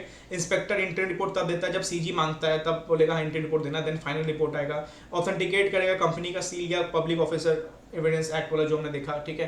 देन उस रिपोर्ट के बेसिस पे क्या होगा? रिपोर्ट के बेसिस पे सीजी को लगेगा कि हाँ डन है, तो देन प्रोसिक्यूशन चालू हो जाएगा, या सीजी हो सकता है वाइंडिंग अप ऑर्डर देके उसको निपटा सकता है, जो भी डैमेजेस है उसके प्रॉपर्टी को बेचते हुए या जो भी लॉसेज हुआ उसको इंडेमनिफाई करते हुए उसको कंप्लीट कर सकता है। रिगार्डिंग जो वाइंडिंग अप का वाटरफॉल देखा था, उस तरीके से बेच बाज कर करके खसेर आउट करके खत्म कर सकता है। थर्ड क्या है ये भी समझ लो, ये वहां पे बोला गया हुआ है सिक्योरिटी वाला में, security money shall be refunded to applicant. भाई इन्वेस्टिगेशन टर्न्स इनटू प्रोसिक्यूशन, तो सिंपल सी बात है, जो 25,000 था ले जाओ तुम अपना, जो 25,000 था ले जाओ, जिसने इन्वेस्टिगेशन ट्रिगर करवाया था, सिंगल बंदा भी होगा जब फ्रॉडलेंट कंपनी बनी थी उस बेसिस पे, तो ले जाओ 25,000 रुपया।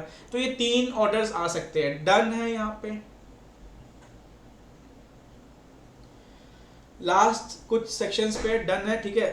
टेस्ट में गड़बड़ नहीं होना चाहिए, ठीक है। लॉ पेपर में तो गड़बड़, एसएफएम में तो बहुत अच्छा किया है, कुछ स्टूडेंट का ऊपर नीचे हुआ है, ठीक है। अभी मैं वीकली डेटा भेजूंगा आप लोगों को क्या चल रहा है एवरेज निकाल के, बट यस टॉप पे अभी 2-3 स्टूडेंट है जो बहुत अच्छा कर रहे हैं, एवरेज निकाला है मैंने, जो सबको पता होगा, ठीक है।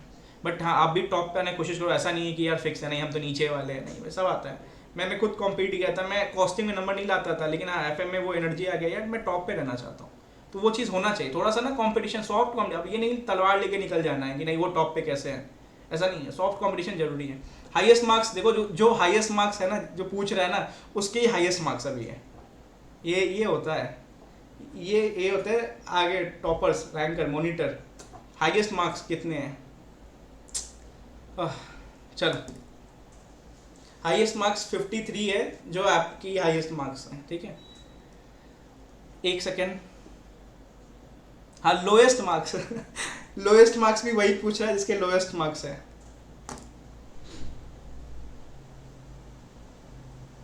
क्या आपके लोएस्ट नहीं आई थिंक नहीं, एक सेकंड मैं अभी देख के बता, रुक जाओ, अभी रहो यहाँ पे, मैंने शीट ओपन किया हुआ है, स्क्रीन शेयर नहीं करूँगा। लोएस्ट मार्क्स नहीं, लोएस्ट मार्क्स 27 है, 27 है, लोएस्ट मार्क 27 है, ठीक है, देन 29। बट अच्छा हाँ, इस बार परफॉर्मेंस ठीक ठाक था आप लोग का, एटलीस्ट थोड़ा सा तो इम्प्रूवमेंट नज़र आ रहा है। मेरा अभी 53 होता, हाँ भाई सिली मिस्टेक ही तो हुआ है। जिन जिन के पास पेपर पहुंच गया, देखो पेपर मैं अल्फ़ाबेटिक चेक करता हूँ, अभी मैं आर वर्ड पे आ चुका हूँ, ठीक है, जिनका नाम है बस पेशेंस रखना, मिल जाएगा पेपर। मैं पेपर लेके आपका भागूंगा नहीं, और मैं पेपर लेके क्या करूँगा, मैं एटलीस्ट मुझे तो गलतियाँ देके बताना है आपको, ठीक है।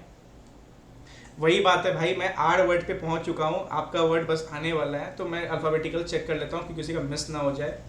अब बोलोगे सर मैं तो अगले बार अपना ए नाम बताऊंगा, नहीं अगले बार का आना ही नहीं है तुम्हें यहाँ पे, ठीक है, इसी बार पास करके निकलना है। चलो, एक्सपेंसेस ऑफ इन्वेस्टिगेशन। सर देखो, सबसे पहले खर्च कौन करता है इसके रिगार्डिंग, सबसे पहले खर्च कौन करता है इन्वेस्टिगेशन का, सारे खर्चे कौन उठाता है? सीजी, ठीक है, सही है, मतलब सीजी, ठीक है। देन आप भी आर्टिकलशिप के टाइम में मेट्रो में जाते थे, बस में जाते थे, या जैसे भी आप जाते थे, बाद में आप क्या लेने आते थे प्रिंसिपल सर? आप आते थे रिम्बर्समेंट मांगने के लिए। यहाँ भी वही चीज़ है, सबसे पहले सीजी एक्सपेंस करेगी, देन बाद में उसका रिम्बर्समेंट होगा, ठीक है। Expenses of investigation shall be reimbursed by following person. सब पहला क्या है? ऐसा पर्सन जिसको हाँ कन्विक्टेड हो गया, गिल्ट हो गया, हाँ प्रोसिक्यूशन इंस्टीट्यूट हो गया, वो कंपनी मान लो एबीसी है, इससे हम क्या करेंगे, अपना जो भी रिम्बर्समेंट है वो वसूलेंगे, ठीक है, मतलब जिसमें प्रोसिक्यूशन स्टार्ट हो चुका है, परफेक्ट। या उसको बोलेंगे कि हाँ भाई ये सब डैमेजेस है, रिम्बर्समेंट प्लस डैमेजेस, ये सब हम बोलेंगे भाई साहब आप पे करिए, रिम्बर्समेंट तो हमारा खर्चा है, डैमेज भी तो कुछ हुआ होगा वो तो पे करो। दूसरा क्या है? एनी कंपनी और body corporate in whose name proceedings are brought to be initiated. Sir जैसे हमने पढ़ा था ना वहाँ पे रिलेटेड पार्टी, रिलेटेड पार्टी कहाँ पढ़ा था अभी यहाँ पे? सेक्शन बताना मेरे को, होल्डिंग सब्सिडरी एमडी वाला सर, सेक्शन बताना। 200 ये 32 कौन लिख रहा है? 219, ठीक है, 219। तो सर देखो वही चीज़ है, स्टार्टिंग में मान लो कि हम इस कंपनी का ही इन्वेस्टिगेशन करने आए थे, बाद में पता चला इसकी होल्डिंग वाली थी ना, ये भी इसमें मिली हुई थी।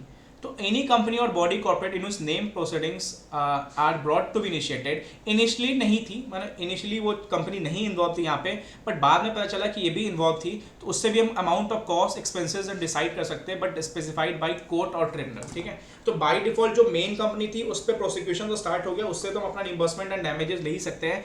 अदरवाइज और भी कंपनी जो होल्डिंग सब्सिडी थी, बाद में पता चला ये भी इन्वॉल्व थी, जो स्टार्टिंग से इनिशिएट नहीं थी बट बाद में इनिशियली स्टार्ट हो गई, डायरेक्ट रिलेटेड कंपनी, उससे भी हम इन्वेस्टिगेशन का जो पैसा है ये सब है रिम्बर्स करा सकते हैं, बट वो decided by court. Sir 226 mark कर लो, अगर नया क्वेश्चन बना तो इस पे बनने वाला। लास्ट टाइम मैंने बताया था इंपॉर्टेंट सेक्शन में, इंपॉर्टेंट सेक्शन में रिलीज करूंगा आपके लिए, ठीक है, टाइम दो थोड़ा सा, एमटीपी आने दो एक बार, इंपॉर्टेंट सेक्शन निकल जाएगा आपके लिए।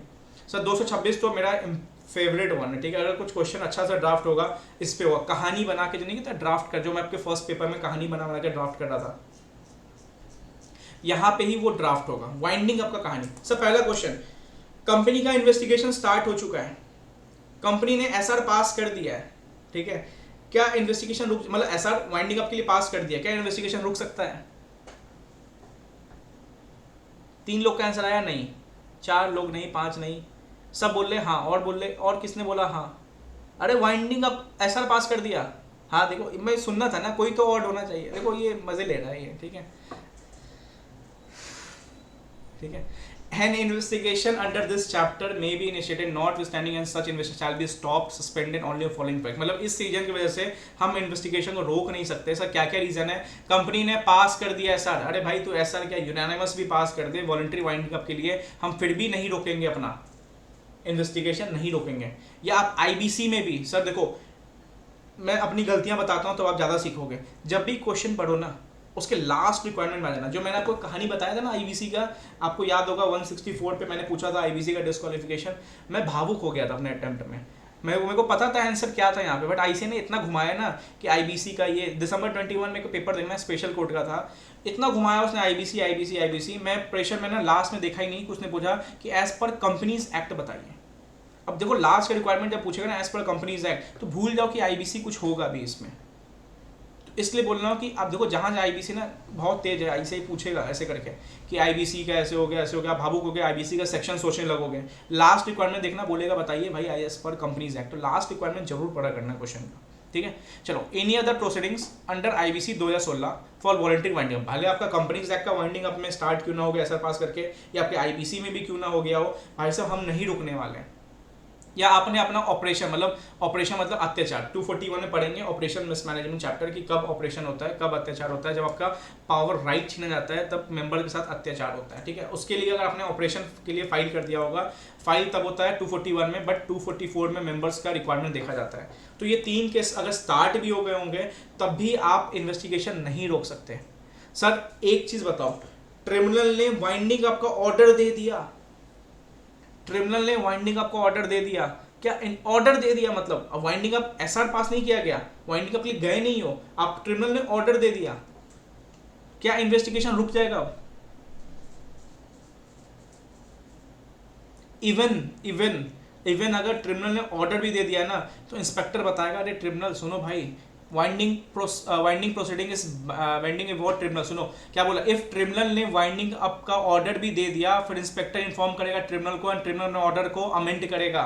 मतलब कहीं ना कहीं एक बार इन्वेस्टिगेशन मतलब तीर चल चुकी है ना, कमान से निकल गई है, तो वो तो चलते रहेगी जब तक फाइनल प्रोसिक्यूशन या रिलीज ना हो जाए, दोनों में से कोई एक ना हो जाए, चाहे आपका वाइंडिंग अप आ जाए, चाहे आपका आईबीसी आ जाए, चाहे आपका ऑपरेशन आ जाए, चाहे आपका ट्रिब्यूनल का फाइनल ऑर्डर भी आ जाए, फिर भी ट्रिब्यूनल को बाद में बोला जाएगा भाई साहब अमेंड करो, अभी इन्वेस्टिगेशन चल रहा है, एसएफआईओ लगे हुए, इंस्पेक्टर लगे हुए हैं, डन। यहाँ पे क्वेश्चन आएगा, यहाँ पे मैं अगेन बोल रहा हूँ, यहाँ पे ध्यान रखना है आईबीसी का कहानी बनाया जाएगा, ठीक है। बढ़े आगे, एक और इंपॉर्टेंट सेक्शन है, ठीक है सर, लीगल एडवाइजर। क्वेश्चन, क्या एडवोकेट से हम पूछ सकते हैं कि बताना कितने का फ्रॉड है, उसके सॉरी लीगल एडवाइजर से पूछ सकते हैं बताना कितने का फ्रॉड है? नहीं। क्या ये पूछ सकते हैं अच्छा बताना कि उसका मोबाइल नंबर क्या है? वो बोलेगा नहीं, तो क्या थप्पड़ लगा सकते हैं उसको? क्या मोबाइल नंबर पूछ सकते हैं उससे? वो तब भी बोला नहीं बताएंगे भाई।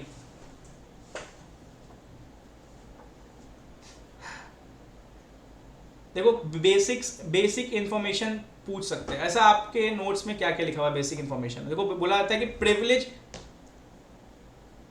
ठीक है, देखो लॉजिकली इतना समझ लो कि इतना समझ आना चाहिए कि जो लॉयर या लीगल एडवाइजर है, ठीक है, वो प्रिविलेज कम्युनिकेशंस नहीं देंगे, ठीक है, प्रिविलेज कम्युनिकेशन नहीं देंगे। प्रिविलेज कम्युनिकेशन मतलब जैसे मान लो फ्रॉड कितने का था, पार्टीज कौन कौन थी, वो एडवोकेट को पता होगा, वो उसके लीगल एडवाइजर को पता होगा, ये सब पता है। पूरे इंडिया में एडवोकेट को पता है कि दोनों साइड्स वाले को कि हाँ किसका क्या गलती है, किसका क्या गलती है, बट अगर उनसे या पूछताछ करने पहुंच जाओगे, फाइनल कंक्लूजन निकालने जाओगे, फिर तो मुश्किल है। देखो लीगल एडवाइजर सीए इंक्लूडेड मुझे नहीं लग रहा है यहाँ पे, ठीक है, ऐसा लॉयर एडवोकेट्स लोग को ही शायद यहाँ पे डाला गया है, ऐसा कुछ क्लियरिटी भी नहीं है कि सीए इसमें है नहीं, सीएस है या नहीं है, ठीक है। देखो ठीक है, तो ये मोबाइल नंबर शायद नहीं होगा तो देख लेना, मैंने पता नहीं अगर कहीं देखा होगा किसी ने किसी नोट्स में तो मोबाइल नंबर था वहाँ पे, बट हाँ ठीक है, नेम एड्रेस तो आप दे सकते हो, ओनली बेसिक डिटेल्स, ठीक है। तो ये लगता है मैं भावुक से मोबाइल नंबर लिख दिया हूँ, ठीक है, बेसिक डिटेल्स दे सकते हो जिसमें आपका नेम एड्रेस, ठीक है, ये आपका आता है, ठीक है, बेसिक डिटेल्स दे सकते हो, कोई भी प्रिविलेज कम्युनिकेशन नहीं दे सकते हो। सब बैंकर से ले सकते हो, बैंकर से इंफॉर्मेशन ले सकते हो उस क्लाइंट का या उस कंपनी का, बैंकर से नहीं, बैंकर से उसका डेटा नहीं ले सकते हम।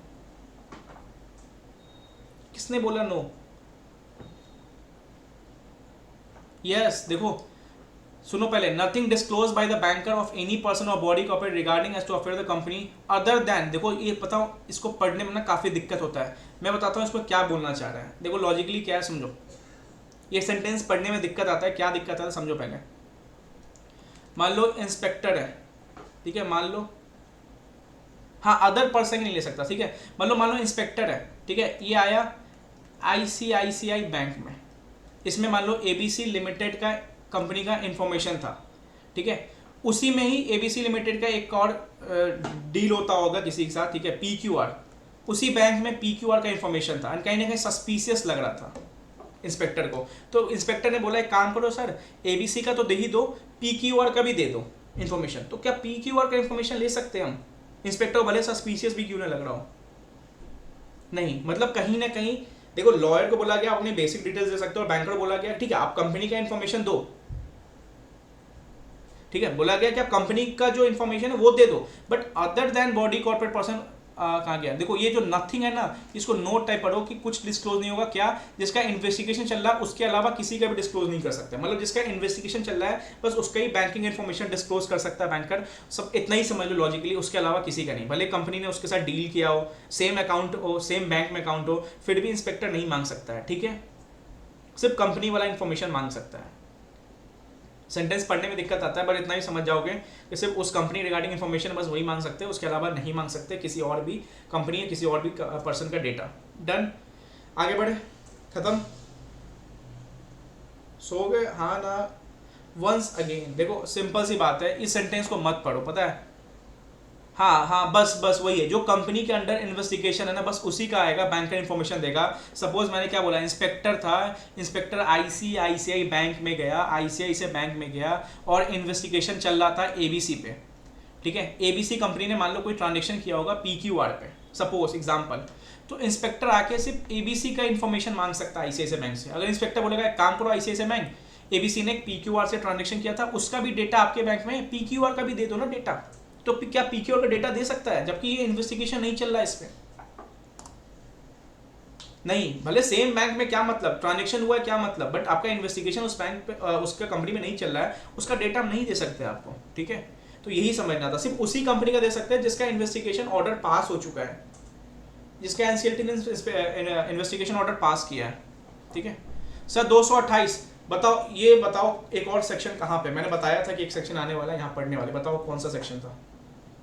228 एक और सेक्शन से लिंक करता है, हाँ 384 आरुषि अग्रवाल, राइट, जिसमें सीएसआर का, फॉरेन कंपनी का मैंने बताया भी था। अब दोनों सेक्शन का रेफरेंस अगर फॉरेन कंपनी का आ गया, देखो यही चीज़ है, provision of this chapter inquiry inspection investigation shall apply mutatis as same as to foreign company, मतलब फॉरेन कंपनी ये नहीं बोल सकती कि मेरे पे इन्वेस्टिगेशन नहीं हो सकता, फॉरेन कंपनी ये नहीं बोल सकती कि हम आरओसी को कॉल फॉर इन्फॉर्मेशन के लिए डॉक्यूमेंट्स नहीं देंगे, बेसिकली पूरा चैप्टर इस पे लगता है फॉरेन कंपनी पे, तो 384 भी सपोर्ट करता है फॉरेन कंपनी वाला ये चीज़, एंड यहाँ पे 228 में भी प्रॉपर यही चीज़ बोला गया है, परफेक्ट, डन, ठीक है। 229 सर देखो अभी ये चीज़ यहाँ पे डिस्कस भी करा था सर, 229 में क्या होता है, यहाँ भी वही है, mutilation destruction of document, sir same कहाँ पे पढ़ा था ये चीज़ कि डॉक्यूमेंट डिस्ट्रॉय होने वाले हैं, डॉक्यूमेंट्स को जलाए जाने वाले, डॉक्यूमेंट्स तोड़े जाने वाले, फेंकने जाने वाले, कहाँ पढ़ा था, पीएमएलए नहीं, इस चैप्टर में एक और जगह पढ़ा था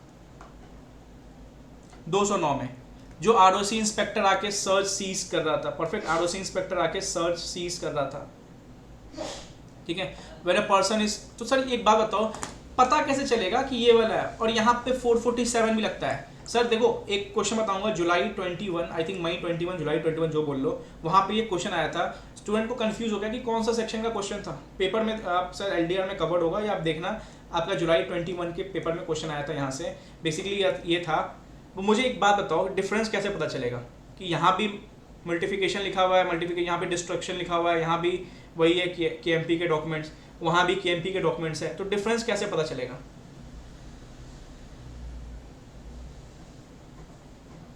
हाँ जिसकी इन्वेस्टिगेशन हो रही है उसकी इन्फॉर्मेशन दे सकता है बैंक, ठीक है, जिसकी इन्वेस्टिगेशन हो रही है उसकी, बस मुझे बताओ 229 209 में कैसे पकड़ोगे, दोनों में लगभग वर्डिंग सेम है, एंड 229 में फ्रॉड वाला भी लगता है,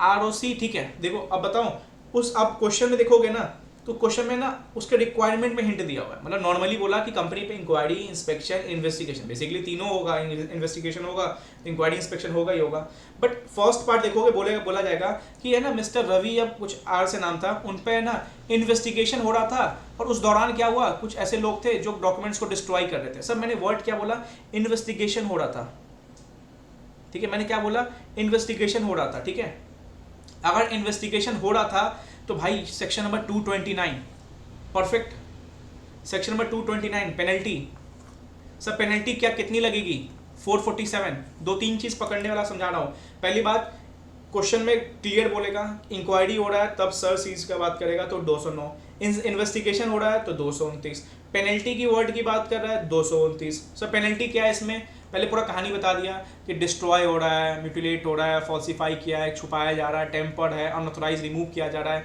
पूरा कहानी बता रहा है, ठीक है, कोई फॉल्स एंट्री बुक्स में मारा जा रहा है, सेल आपको 2 करोड़ दिखाया, आप जबरदस्ती उसको बढ़ा रहे हो 2 करोड़ तक पहुंचाने की, जबकि रियल में आपका 1 करोड़ 50 लाख ही था, ठीक है, फॉल्स एंट्री लगाया जा रहा है। तो इस पे सब पे पनिशेबल कितना होगा, सेक्शन 447, जुलाई 21 में 447 पे कभी भी डायरेक्ट क्वेश्चन आने के चांसेस कम है। 447 कोई ना कोई चैप्टर से लिंक होकर आएगा या कोई ना कोई सेक्शन से लिंक होकर आएगा। तो सर 2 पॉइंट समझना है आपको, इन्वेस्टिगेशन के दौरान कोई भी ये चीज़ हो रहा है, डिस्ट्रक्शन किया जा रहा है, फॉल्स इन्फॉर्मेशन दिया जा रहा है या फॉल्स इन्फॉर्मेशन इनकॉर्पोरेट किया जा रहा है, तो समझ जाना कि 447 229 पेनल्टी वाला। बट ये सब नहीं है, नॉर्मल आरओसी इंस्पेक्टर बोला जा रहा है, पेनल्टी वर्ड नहीं यूज किया गया, तो वो सर्च सीज वाला। डन, ठीक है। तो आज के लिए इतना ही, खत्म, आगे नहीं है भाई, खत्म, इतना ही था। 6 नंबर है, इससे 6 नंबर का आएगा, 4 या 5 नंबर का डिस्क्रिप्टिव एंड 1 MCQ कंफर्म है। अगर कसम बता रहा, कसम खा के बोलता हूँ, इससे बाहर से पेपर नहीं आ सकता है। आप कितना उठा लो पास टेस्ट, इसके बाहर से पेपर नहीं आ सकता है। तो इसको इतना भी सुन लोगे ना, इतना भी समझ लोगे ना, रिकॉल आ रहा हो, इतना भी दिमाग में घूम रहा होगा ना चीज़ें, तो एक सेफ साइड में। और छोटे छोटे चैप्टर से ही मार्क्स अच्छे बनते हैं, ठीक है। आप सोचोगे IBC से, IBC देखो IC को पता है ना, डायरेक्टर्स IBC ये सब है ना, घुमाने वाला है वो, बट इन चैप्टर्स को ऐसे डायरेक्ट रहता है। अगर ये, क्योंकि इन्होंने कोई पढ़ना नहीं चाहता, लास्ट में मैंने इसलिए मैंने डिस्कशन को रखा हूँ, बिकॉज मैं टारगेट में ना देखता था कोई पढ़ता ही नहीं था, मैं बोलता था प्रिवेंशन पढ़ो, अरे सर पहली बार पढ़ रहा है। और 2-3 स्टूडेंट के मैंने ये चीज़ प्रैक्टिकली देखा है कि 40 से लेके 55 का सफर लॉ का इसलिए बना क्योंकि उन्होंने ये 3-4 चैप्टर को टच किया था एंड उन्होंने ग्रुप निकाला है। सच बता रहा हूँ, सिर्फ इस वजह से। टेस्ट कब, हाँ after this LDR is enough, लगाओ भाई LDR लगाओ। क्वेश्चन को तो मैं बोलता ही नहीं ज़्यादा, टाइम बचे तो ठीक है। सिंगल ग्रुप जा रहे हो तो देख सकते हो, बहुत ग्रुप जा रहे हो तो यार LDR लगाते हुए आगे बढ़ो एंड कंसेप्ट को डन रखो अपना, ठीक है। कॉम्प्रोमाइज नहीं आता, देखो कॉम्प्रोमाइज और प्रिवेंशन के साथ वही चीज़ बता रहा हूँ कि अल्टरनेट अटेम्प्ट्स का खेल है, एक अटेम्प्ट में कॉम्प्रोमाइज, एक अटेम्प्ट में प्रिवेंशन, बट प्रिवेंशन से ज़्यादा होता है MCQ बहुत बनता है इसे, लाइक डिपोजिटर्स का 241 244, तो प्रिवेंशन कॉम्प्रोमाइज से मुझे ज़्यादा इंपॉर्टेंट लगता है। तो नेक्स्ट अपना टारगेट कॉम्प्रोमाइज ही रहेगा, सॉरी प्रिवेंशन ही रहेगा, ठीक है। चलो डन। हाँ कॉम्प्रोमाइज थोड़ा बड़ा भी है एंड टेक्निकल भी है, बहुत छोटे छोटे पॉइंट्स ज़्यादा है। प्रिवेंशन ठीक है, प्रिवेंशन इसलिए पहले हम प्रिवेंशन ही करेंगे, ठीक है। उसके बाद कॉम्प्रोमाइज देखो बहुत लगभग 50-60% हो चुका है, मीटिंग खत्म करेंगे, एक बड़ा में IBC एंड सेबी बचेगा, फिर निपटाएंगे उसको जल्दी से, ठीक है। टेस्ट देखो आज का टारगेट है कि मैं रात तक मैं SFM की कॉपीज चेक कर दूंगा, ठीक है। फेमा तो भाई मुझे भी पढ़ना पड़ेगा पढ़ाने से पहले, ठीक है। फेमा मैं 1 साल पहले पढ़ा था, उसके बाद मैंने फेमा को देखा नहीं है अभी तक, तो मैं जितना हो सकूँगा डिस्कस में कोशिश करूँगा कि एग्जाम पॉइंट ऑफ व्यू से पढ़ा पाऊँ, बिकॉज वो 5-6 नंबर के लिए वो लास्ट में देखेंगे, जितना मैं क्रक्स निकालूंगा उसको डिस्कस करूँगा। आप लोग अपना पूरा दम लगाना फेमा में। हाँ फेमा में इंपॉर्टेंट टॉपिक्स ही पढ़ाऊँगा मैं, सही बता रहा हूँ कि वो बहुत थ्योरेटिकल है, बहुत ज़्यादा थ्योरेटिकल है। IBC तो संभाल लेंगे अपन, ठीक है। फेमा में देखना पड़ेगा, फेमा हॉरेबल है। फेमा मेरे खुद बोलता हूँ कि वो 6 नंबर 5 नंबर के लिए कंटेंट इतना, ऊपर से अमेंडमेंट्स के बाद भाई, ठीक है। तो अपना 95-96 तो डन रखो, या एक ऑप्शनल वाला जो होता है वो तो डन रखो। फेमा में इंपॉर्टेंट देख के जाए, मैं इसलिए इंपॉर्टेंट सेक्शन देता हूँ, नहीं स्किप मत, स्किप नहीं करना। इंपॉर्टेंट यार, इंपॉर्टेंट मैं टिक लगवाऊंगा, इंपॉर्टेंट बताऊंगा, लिस्ट दूंगा बिकॉज MCQ बनते हैं। MCQ के लिए रिस्क मत लो, ठीक है। MCQ के लिए रिस्क मत लो, क्योंकि कौन सा MCQ केस सिनेरियो वाला आ जाए और आपका 6-8 नंबर खा जाए, पता नहीं चलेगा। मई 23 अमेंडमेंट में देखते हैं, देखो अमेंडमेंट से क्वेश्चन आते हैं इस बार, देखो लॉ में क्या होता है, बट ठीक है। फेमा को जितना बनेगा मैं बेस्ट करता हूँ, जो पढ़ाने लायक होगा, जहाँ पे क्वेश्चन ड्राफ्ट होंगे वो चीज़ देखेंगे। टेस्ट कब है, ये इंपॉर्टेंट, सबसे ज़्यादा question nation wants to know, test कब है। मैं बताया कि अगर आज रात तक मैंने पेपर चेक कर दिया तो टेस्ट मैं डे आफ्टर टुमारो लूँगा, ठीक है। कंफर्म है डे आफ्टर टुमारो टेस्ट है, मतलब कल आपको या आज रात को मैं बता दूंगा। अभी टाइम तो डिस्कशन के बाद मुझे भी आधा घंटा चाहिए। चलो ठीक है, मिलते हैं नेक्स्ट क्लास में। Good night.